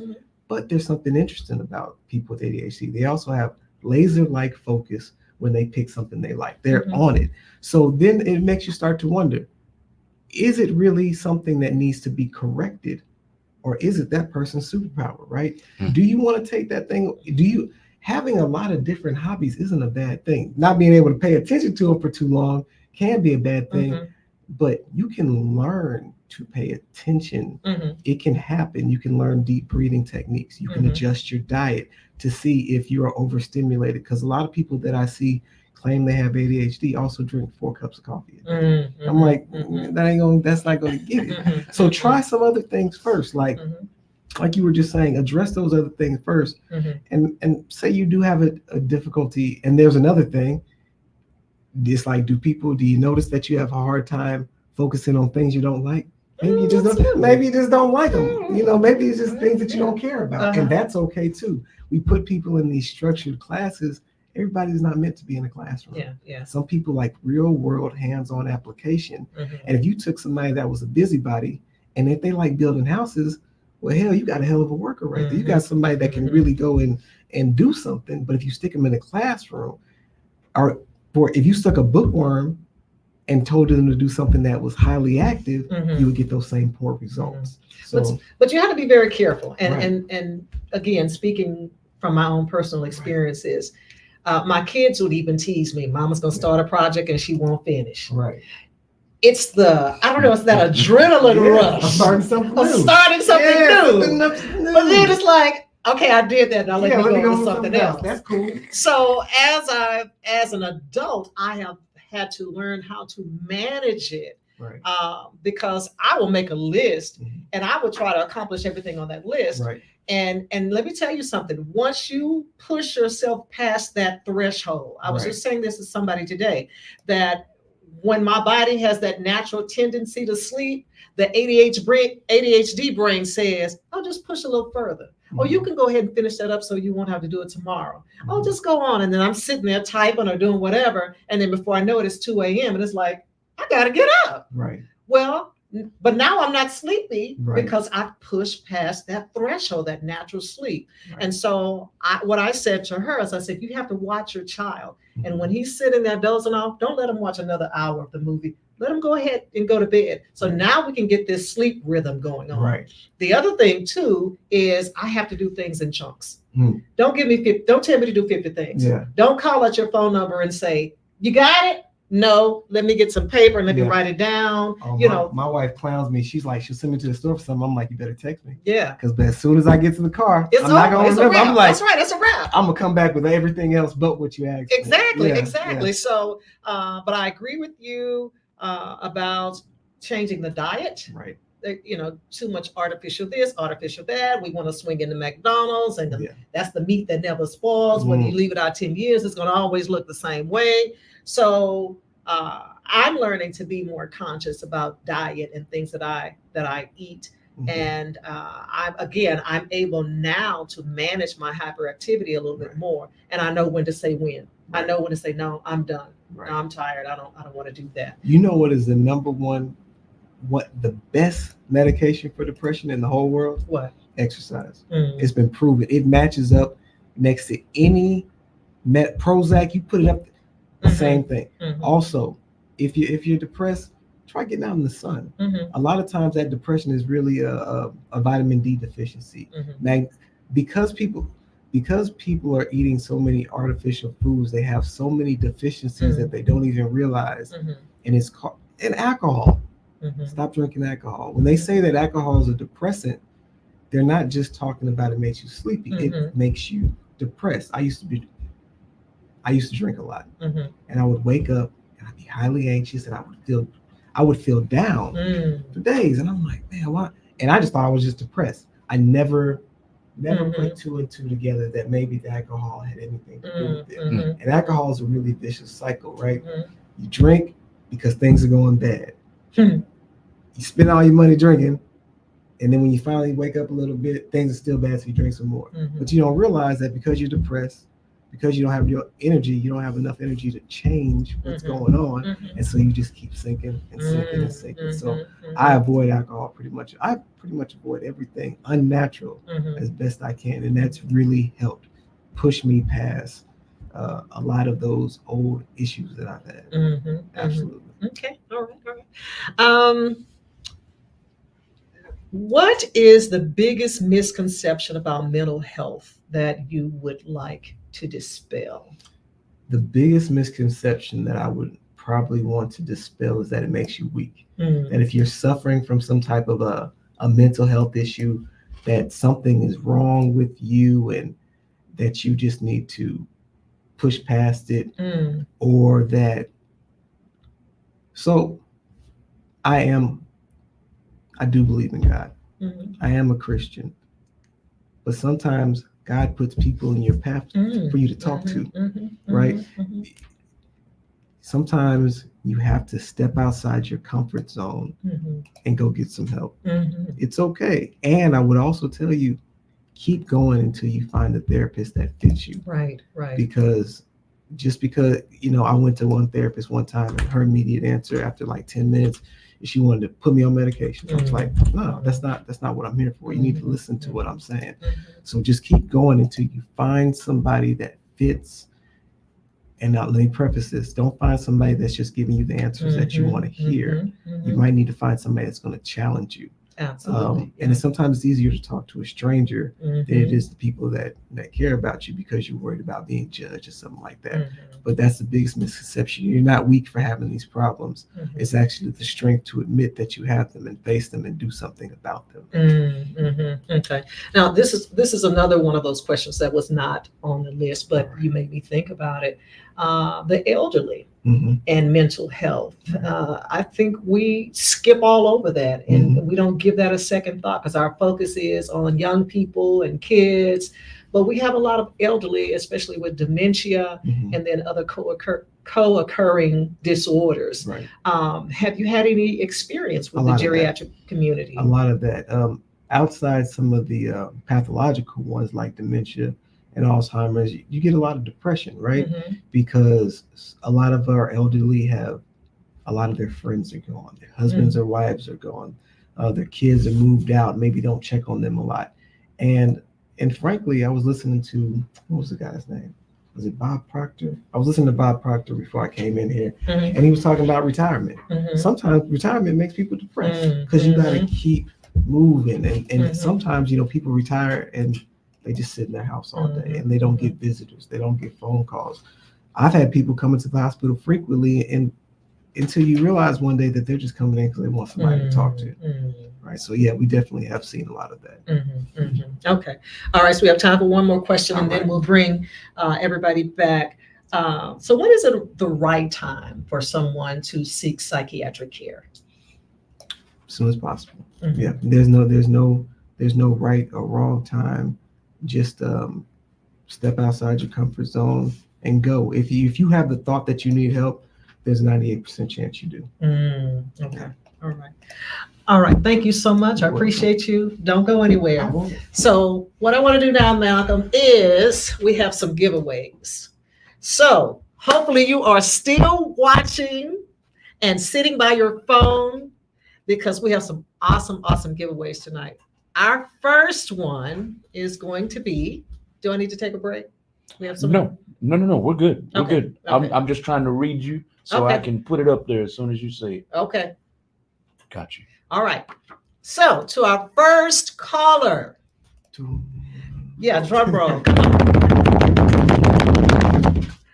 First caller. we have a gift certificate for 6 custom cupcakes by. Uh-oh. And they want them cupcakes. I Okay. see. Welcome to the Wisdom Walk. Who's on the line? Uh-oh. It's somebody's beeping in, but somebody's still on the phone. All right. Is someone still there? Hello? Hello? Yes. Who's on the line? Can you hear us, ma'am? You can't hear us? Hello? We can hear you. Let me see. Hello, welcome to the Wisdom Walk with Dr. Annette show on Real Talk 100 Radio. Who do we have the pleasure of speaking with? Hello? Hello. Hello? Hello. Yes, I can hear you. I don't need no cupcakes. Don't send me no cupcakes. Are you getting these cupcakes? Pass the cupcakes to somebody else. But I just want to say it was really good. I enjoyed the conversation. The guest is really, really good. So thank you, Miss Dr. Annette, for putting that together. I enjoyed the nurse. I enjoyed the both your guests was good. Bye. I don't even know who that was. I needed Oh, that's me, Charlene. Who? Charlene. Oh, hey, Charlene. Yeah, I don't need cupcakes because I'm going on vacation. Oh. So, okay, we'll get somebody else. somebody else, okay?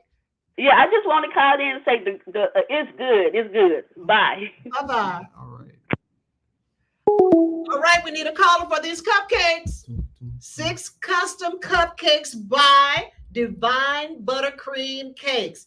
You know, your holiday parties, or maybe you want a Sunday afternoon dessert.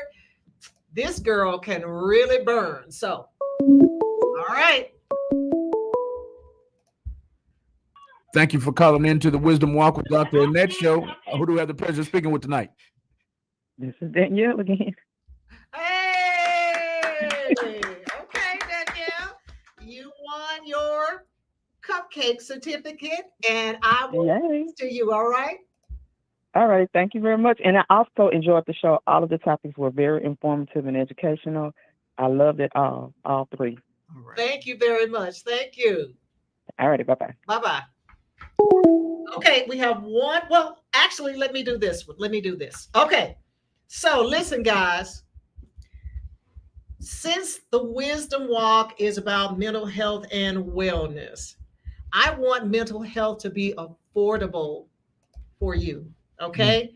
And so I am running a BOGO, 2 for 1. You pay for one full session, you get 2 sessions for the price of 1. Now, here's the deal. Instead of buying your loved ones stuff that they don't want for the holidays or they don't need, you know they need this. You might need.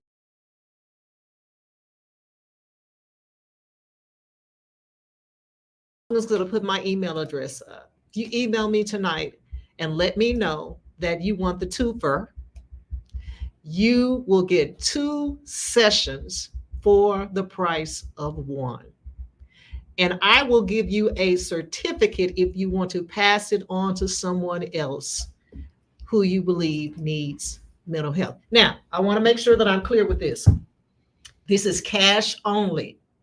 This is not insurance. I cannot manipulate insurance, right? They have their own rates. If you're paying cash, you get 2 sessions for the price of 1. And so if you email me again, I'll get you set up. Now, if you're buying this or you're interested in purchasing this for someone else, it's just like any other gift card. Don't call me asking me if your friend called or have they been attending therapy. That's confidential information and I'm not going to give it to you. But if you want to, again, surprise someone with a gift of mental health, I'm going to encourage you to email me and you will get the 2 for 1. All right. Okay. I think we have time for one more. Do we have any Comments or anything? Yeah. We have Kimberly Bryan, I do owe you an apology. I owe Kimberly Bryan an apology from earlier. Mhm. I thought it was Chris Bryant from GMT Radio. I'm sorry. Mhm. I'm sorry about that. But she said, totally agree. Exercise is an excellent outlet. Absolutely. She was with you. I didn't want to cut y'all off. Mhm. So Okay. that's the only comment. Okay. All right. Go ahead, Mr. Betts. Oh no, I was just gonna say that I have something for the next caller. Yep. For the next It call. is a special gift for you, a $60 custom sweet treats basket by Treats by Angie. All right. Next caller. Come on, I got a sweet tooth. I'll take it. Custom gift basket of Sounds sweet good. treats by Sounds Angie. good. To the next caller. Here we All go. right. It is. Fast. We didn't wait on that one. Caller. Are you there? Hello. Hello, this is Linda Emerson. Oh, hey, Linda. Hi, Dr. Annette. How are you doing? I am doing well, and I must say that I have truly enjoyed this topic tonight and all of the guests, but in particularly the lady that gave her story, told us her story. Yeah. So, I mean, that's just phenomenal. And to the young man on the panel right now, Dr. Annette is a person that can influence you, and I want to encourage you, if you want to go and be that MD, you go and pursue that dream. All right. Thank you for that. All right. Linda and her daughter are the owners of Little Scholars Academy in Bryan, Texas, and they have just purchased a property in Humble. They're opening their second daycare. So congratulations to them. And they're going to do the show in December to talk about 504 programs, etc. Linda is a retired special education teacher. Her daughter is also a mental health therapist. So I will keep you guys posted on that because it's a lot of interesting stuff that I think we all could benefit from. So thank you, Linda. Absolutely. Thank you. All right. Have a good night. You too. Bye-bye. All right. So again, before we take our break, congratulations to our winners. But I would be remiss if I did not acknowledge Carmelita Allen with Mary Kay Cosmetics, who, like I told you last week, she hooked me up. She just brought me a slew of stuff to be able to use for the show. Malcolm will run her information. She's still running her Christmas Tower gifts, the big boxes, 15% off of any purchase with Mary Kay. If you contact Carmelita, 15% off. Also, my cousin Lois, who hooked me up with the jewelry, Paparazzi Jewelry. He will also run her contact information in the ticket taper. And listen, she too, if you order something, if you sign up, she will send you a free piece of jewelry. Okay? So Lois Betty Avery with Paparazzi Jewelry, Carmelita Allen with Mary Kay Cosmetics. Again, we want to thank Divine Buttercream Cakes and Custom Sweet Treats by Angie. All right. So we're going to take a break, bring our panelists, everybody back. We'll be more than happy to take your questions. Stick and stay because I'm going to give away an free hour of coaching. Oh, nice. All right. All right. So stick and stay. Stick and stay. Y'all heard the good doctor. This is the Wisdom Walk with Dr. Annette show. We have a great show. We've got plenty of giveaways. We'll be right back. We'll be right back on the Wisdom Walk with Dr. Annette show. Y'all enjoy our little jingle, and we'll be right back.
All right, everybody, welcome back to the Wisdom Walk. I'm Dr. Annette, your host. Thank you guys for sticking around. We want to thank our winners of tonight's gift certificates and our illustrious panelists. Again, on the far end, we have Shayla Williams, we have Donaldson Betts, we have Keela Glenn, and myself. So if you have any questions that you want to ask, we have, how much more time do we have? About 10 minutes. We have about 10 minutes if you have questions that you want to ask. But while you're contemplating your questions, I am going to just engage our panelists again on some questions, some additional questions that I have written down. The first thing is I want Ms. Glenn to share with us. Well, let me digress. You mentioned that this is a rare condition. So can you speak to us or tell us about the rarity? How rare is this condition? So this condition is only about like 66 cases per 100,000 people, or 100,000 per year that are diagnosed with this disease. And it affects the elderly, like 60-year-olds and plus, or adolescents starting at roughly around 18-year-olds. But it's more prevalent in older adults. And that's when it starts to show up. Do you know why that's the case? They are unaware why it's the case, but that's usually when it starts to show its evidence. Okay, all right. Mr. Betts. Yes. I would like you to speak to COVID. All right. We are, although we're out of the pandemic, COVID is still very present. Right.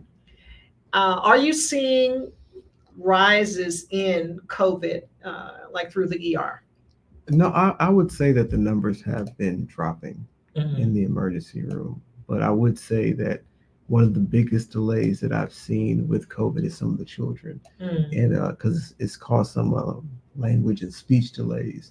And I'm not sure if it's a neurocognitive thing or if it's just from a lack of interaction because they were holed up for so long. But that's been one of the biggest things that I've seen happen over the last few years since COVID arose. I want to speak to that just a minute though, because I'm not sure if it's the vaccine. I had to have the vaccine to travel internationally. So I'm not sure if it was the vaccine or if it was the condition itself. But after having the vaccine, I started to grit my teeth. Okay. And I started to have some neurological stuff that was going on. It's possible. Very possible. And I'm like, well, first I was thinking, but this is lingering. Right. This is not something that just stopped. It's something that's ongoing. Right. So are you aware of any other, I guess, side effects? So one of the biggest side effects that, especially within teenagers, is myocarditis, right? And inflammation of the myocardium of the heart. And then there are some patients, you see it all the time in some studies talking about long-term neurocognitive effects, like with long-haul COVID. So because essentially the virus was man-made and it's continuing to mutate, some of the signs and symptoms you're seeing are changing all the time. Because what's odd about it is it varies from person to person. Shayla, have you been seeing the same? Yeah, especially with long COVID. A lot of people still have that brain fog. Like they may have gotten COVID the first round in like 2020, but they still don't feel quite themselves yet. Right. And there's no, because it's new, the research, there is no research on how long it will last, if it will ever go away. It's kind of just a big gray area. Yeah. So it really depends on the person, what body system it seems to affect. Shayla, will you speak to diseases/disorders that are prevalent among or in the African American community? The most common ones, of course, that we all hear about are hypertension, high blood pressure, and diabetes or high blood sugar. Those affect our community disproportionately. A lot of, based on how, the foods that we eat, the things that we use, the products that we use kind of predispose us to this, but especially the way that we eat, the way that we cook our food, we fry a lot of everything. We are kind of those, we don't want to waste anything, so we eat the whole animal. The stuff that we shouldn't be eating, we eat it anyway. The feed from the rooter to the tutor, right? All of it. Oh, and goodness. so that will cause us to have high blood pressure. And then two is because we are not typically taught to cook. A lot of people are not taught to cook anymore with fresh ingredients. So like fresh fruit, fresh vegetables. There's a lot of canned things because canned is cheaper. It's very easy for me to go get a can of green beans for 20 cents as opposed to learning how to string beans or having the time to string beans in the hustle and bustle of the way that we live now. So it's just, we're cooking a lot more out of convenience, and it's costing us in the long run with our health. Can I say one thing? Sure. Stop eating ramen noodles. Oh, And- boy, you just murdered every kid in America. Yeah. If- My goodness. Watch this. Boo. and the reason I say that is I want everybody, when you go home, to simply do one thing. The DASH diet recommends 2,500 milligrams of sodium per day. An average of 1 pack of ramen noodles has 1,300 milligrams of sodium. Right? And that's 2 servings, not That's one. it. Wow. In one package. Wow. Right. So you add that in. You add Hot Pockets. Most people don't know soda has sodium in it, right? So that's so if you drink a can of soda and a Hot Pocket and a ramen noodles, you're way above the daily recommended dose. So that's it. I ruined everybody's weekend, but Okay. Boo. Kayla, how important is diet to your or with your condition? How important is that? Really, diet, it doesn't really play a role in, it doesn't trigger anything. However, since this has happened, I had to go to the emergency room this week because I couldn't go to the bathroom. And I had a major blockage. And it was an excruciating experience. And my 3-year-old was with me. We were at the Walgreens and I had to get them to call the ambulance. And after that experience, I'm like, I'm going to clean eat. I don't want to have to go through this anymore because whatever came out of me, I was like, that's not normal. So I'm changing my diet. And because of this disease going into it with my gallbladder, I had to change some things up anyway. So I lost like 20 pounds in probably 6 weeks. It was really because I think I had like irritable bowel syndrome because of the infection with my gallbladder, and I was going so many times a day. So then when I had the surgery, I didn't realize that, I mean, I knew I needed to go before I left the hospital, but I was just kind of passing gas before I went, and I really didn't have a good bowel movement before I left, so I was backed up. And I was taking the Miralax and all these things, and it just wasn't going anywhere. So then when I went to the emergency room, I needed relief. And once everything came out, because even urinating, I couldn't go. They were like, you had a major blockage. And I was like, the smoothies, the protein shakes, and even with my kids, because the ADHD and taking the sugar out and all that, I really want to get my house fixed up so we can have a garden and start, because that's what I used to do as a child with my grandmother, and have those things in the backyard, and we can grow our vegetables. And I think that once they, because we used to go to farmers markets and things like that, and you're cooking and we're doing that stuff together, they'll be more inclined to eat those healthy foods because that's important. And so that's what our diet, I want us to start clean eating. And yoga, meditation, all of those things I want to start incorporating into our life so that I can have balance. That's right. Because I need to alleviate the stress and all of that out of my life and have a more balanced life so that I can live a healthier life for my children. Absolutely. Okay. Absolutely. And as a reminder, folks, I want you to Cash App Keila to help her with her medical bills, almost $500,000 in medical bills. Anything that you provide helps. Malcolm has her Cash App up on the screen, so help her out. Donaldson. Yes. I want to tie this into what Keila just said. All right. And some people say, oh, that's gross, but it's real. How often should we have a bowel movement? Once or twice a day. Once or twice a day. Once or twice a day. What you'll find often is that a majority of people have low fiber content.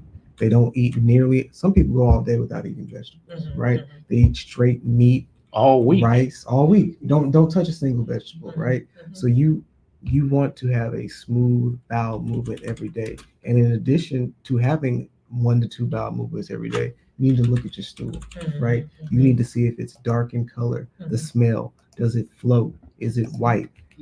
Does it sink? Does it not sink? You need to pay attention to all those things. And lastly, if you get me talking about food, I'll keep going. try intermittent fasting. It does work. If you think about it, how long can you go without eating? How long can you go without drinking? If God made us to where God didn't make us to where we had to eat every couple of hours. You can go a long time without eating. But that's all. It's a mind thing. It's a mind thing, absolutely. Okay, all right. Shayla, what advice do you have for us and our viewers? Because we are in flu season. Are we full swing now? Yes. Okay, all right. Have been. All right. So what advice do you have for the viewers regarding protecting themselves during this time? And any thoughts about the flu shot? So the flu shot is, I say it's completely up to you. If you're a healthcare worker, you really don't have a choice because you have to, or you can't go to work. The flu is higher this year, seems to be. The numbers are a lot higher. The kids are getting sicker. And there's a combination of flu and RSV and COVID, and it's all hitting us all at once. So I would recommend masking. I know it's not favorable. A lot of people don't like to wear masks, but when you're in a high populated area, or you're in an area where people are usually sick, a mask is not a bad idea, especially places like the grocery store, or especially for people who have a tendency to touch their face. A lot of people don't realize, you touch your face all the time, or you rest your hands on your face. If you are one of those people, a mask will benefit you because it will pause you before you can sanitize your hands before you take it off. And all those bacteria and viruses won't go into your orifices like your nose and your mouth. It's always good to have good hand hygiene. Make sure you're washing your hands with soap and water, or using hand sanitizer whenever you can. And then making sure that you're cleaning the high touch surfaces, especially in flu season at my house. I Lysol the doorknobs and our faucets and things like that, things that you don't usually think about, because we can contain it to one person if we just make sure we're sanitizing the way that we need to. People think I'm crazy. I sanitize everything. Yeah, it's best to just wipe it all down. It doesn't take much, especially when you get in the habit of it. It doesn't take much out of your day at all. Now the bathtub knobs. Yeah. All that. And change out your toothbrushes because it's gross. And because at the end of every flu season, all your cups and stuff harbor bacteria. There are a lot of people who will keep their toothbrushes in a cup. And multiple people will store their toothbrushes in one cup. You might as well, you don't want to share oral bacteria that will keep you sick. Right. I wipe this down at least twice a day. Yeah, that's very important too. And when you put your phone, don't put your phone face down on surfaces, because then you'll pick it up, put it on your face. Y'all make me feel bad about myself. Or just use AirPods or headphones. Are we looking on time? We need to get out. Okay. All right. Fair enough. Well, again, I want to thank our guests for coming tonight. I hope that you guys have gained insight into everything that they have shared. And we here at the Wisdom Walk will continue bringing topics that are relevant. All right. You're not going to get profanity and all that going on here. We're going to deal with people's lives, their mental health, their wellness, and try to help people get on the right track. Before we go, remember, the sponsor is Williams Counseling and Play Therapy. You can find me on the web. I take a host of insurances, running them a special 2 for 1. So if you know someone who needs therapy, you pay for 1, you get 2 sessions free. All right. So I know we're running out of time, but at this moment, I have a 1-hour free coaching session for the next caller. Make it quick because we have to get out of here. A free 1-hour coaching session for the next caller. Keila, I want to thank you for personally coming in, and anything that I can do to help you, just let me know. Thank you for having me. Not a problem. Mr. Donaldson, appreciate you. Shayla, I love you. Thank you for coming. All right.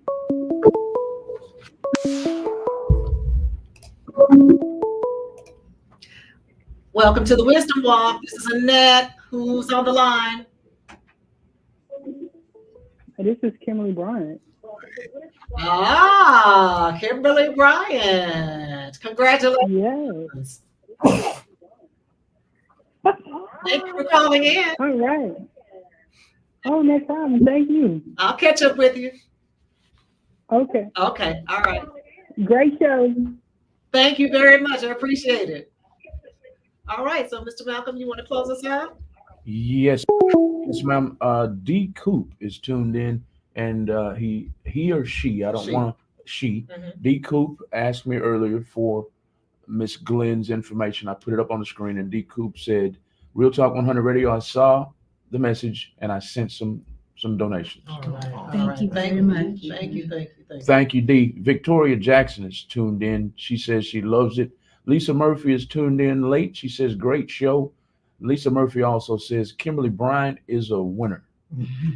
Thank you all, everybody. I put in some information. I want to also apologize right quick before we get out of here to Miss Kimberly, Denise Naughty Young, Miss D. Rochelle Sampay is on me. She's on me about you. I could not get this question in. I really want to get Hey, it in. Donna.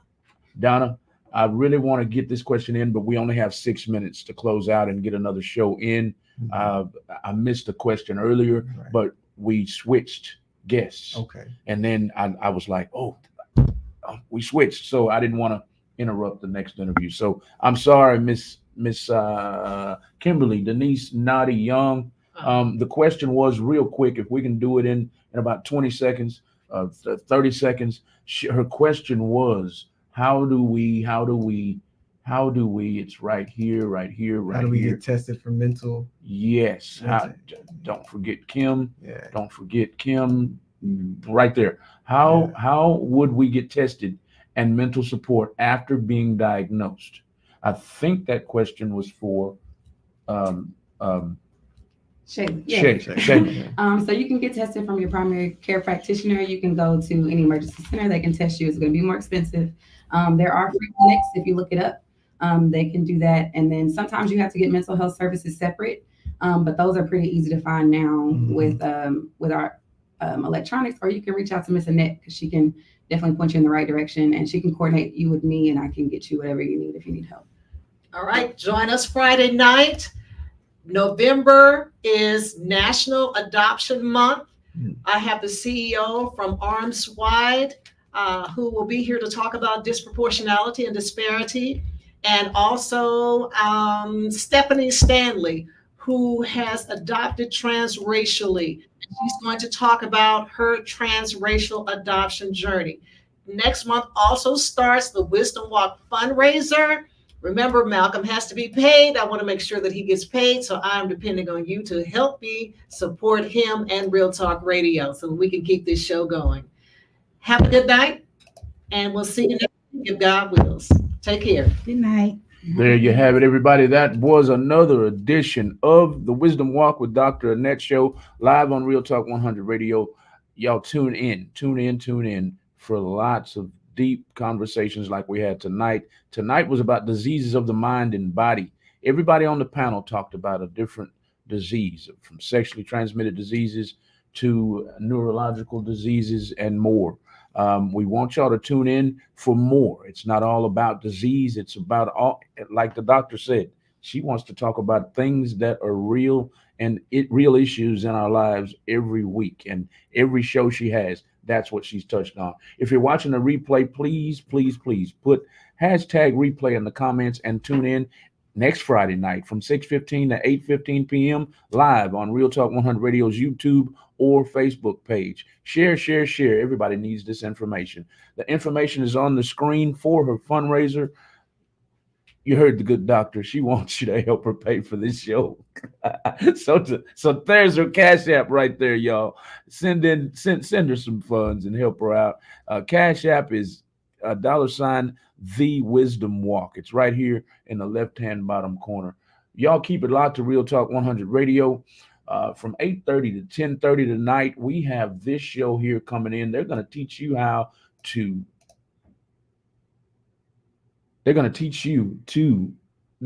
all about insurance. Excuse me. They're going to teach you all about life insurance. Let's Talk Coverage Over Cocktail show from 8:30 to 10:30. They want to teach you how to leverage your life insurance. They want to teach you how to protect your family and protect your family in case of financial devastation when you lose a loved one. And they want to teach you how to be your own bank. They want to draw it all in together. Y'all tune in to them. They're very entertaining. I love these ladies. They're going to come in and talk to you. But that's all we got tonight, y'all. Keep it locked on Real Talk 100 Radio, like I said, from 8:30 to 10:30, and tune in again next week from 6:15 to 8:15 on the Wisdom Walk with Dr. Annette Show. Let me get out of here, y'all. I can talk all night on here. I love this stuff, but I gotta go. Wave to everybody. Wave goodbye. Good night from the panel. Bye-bye, everybody.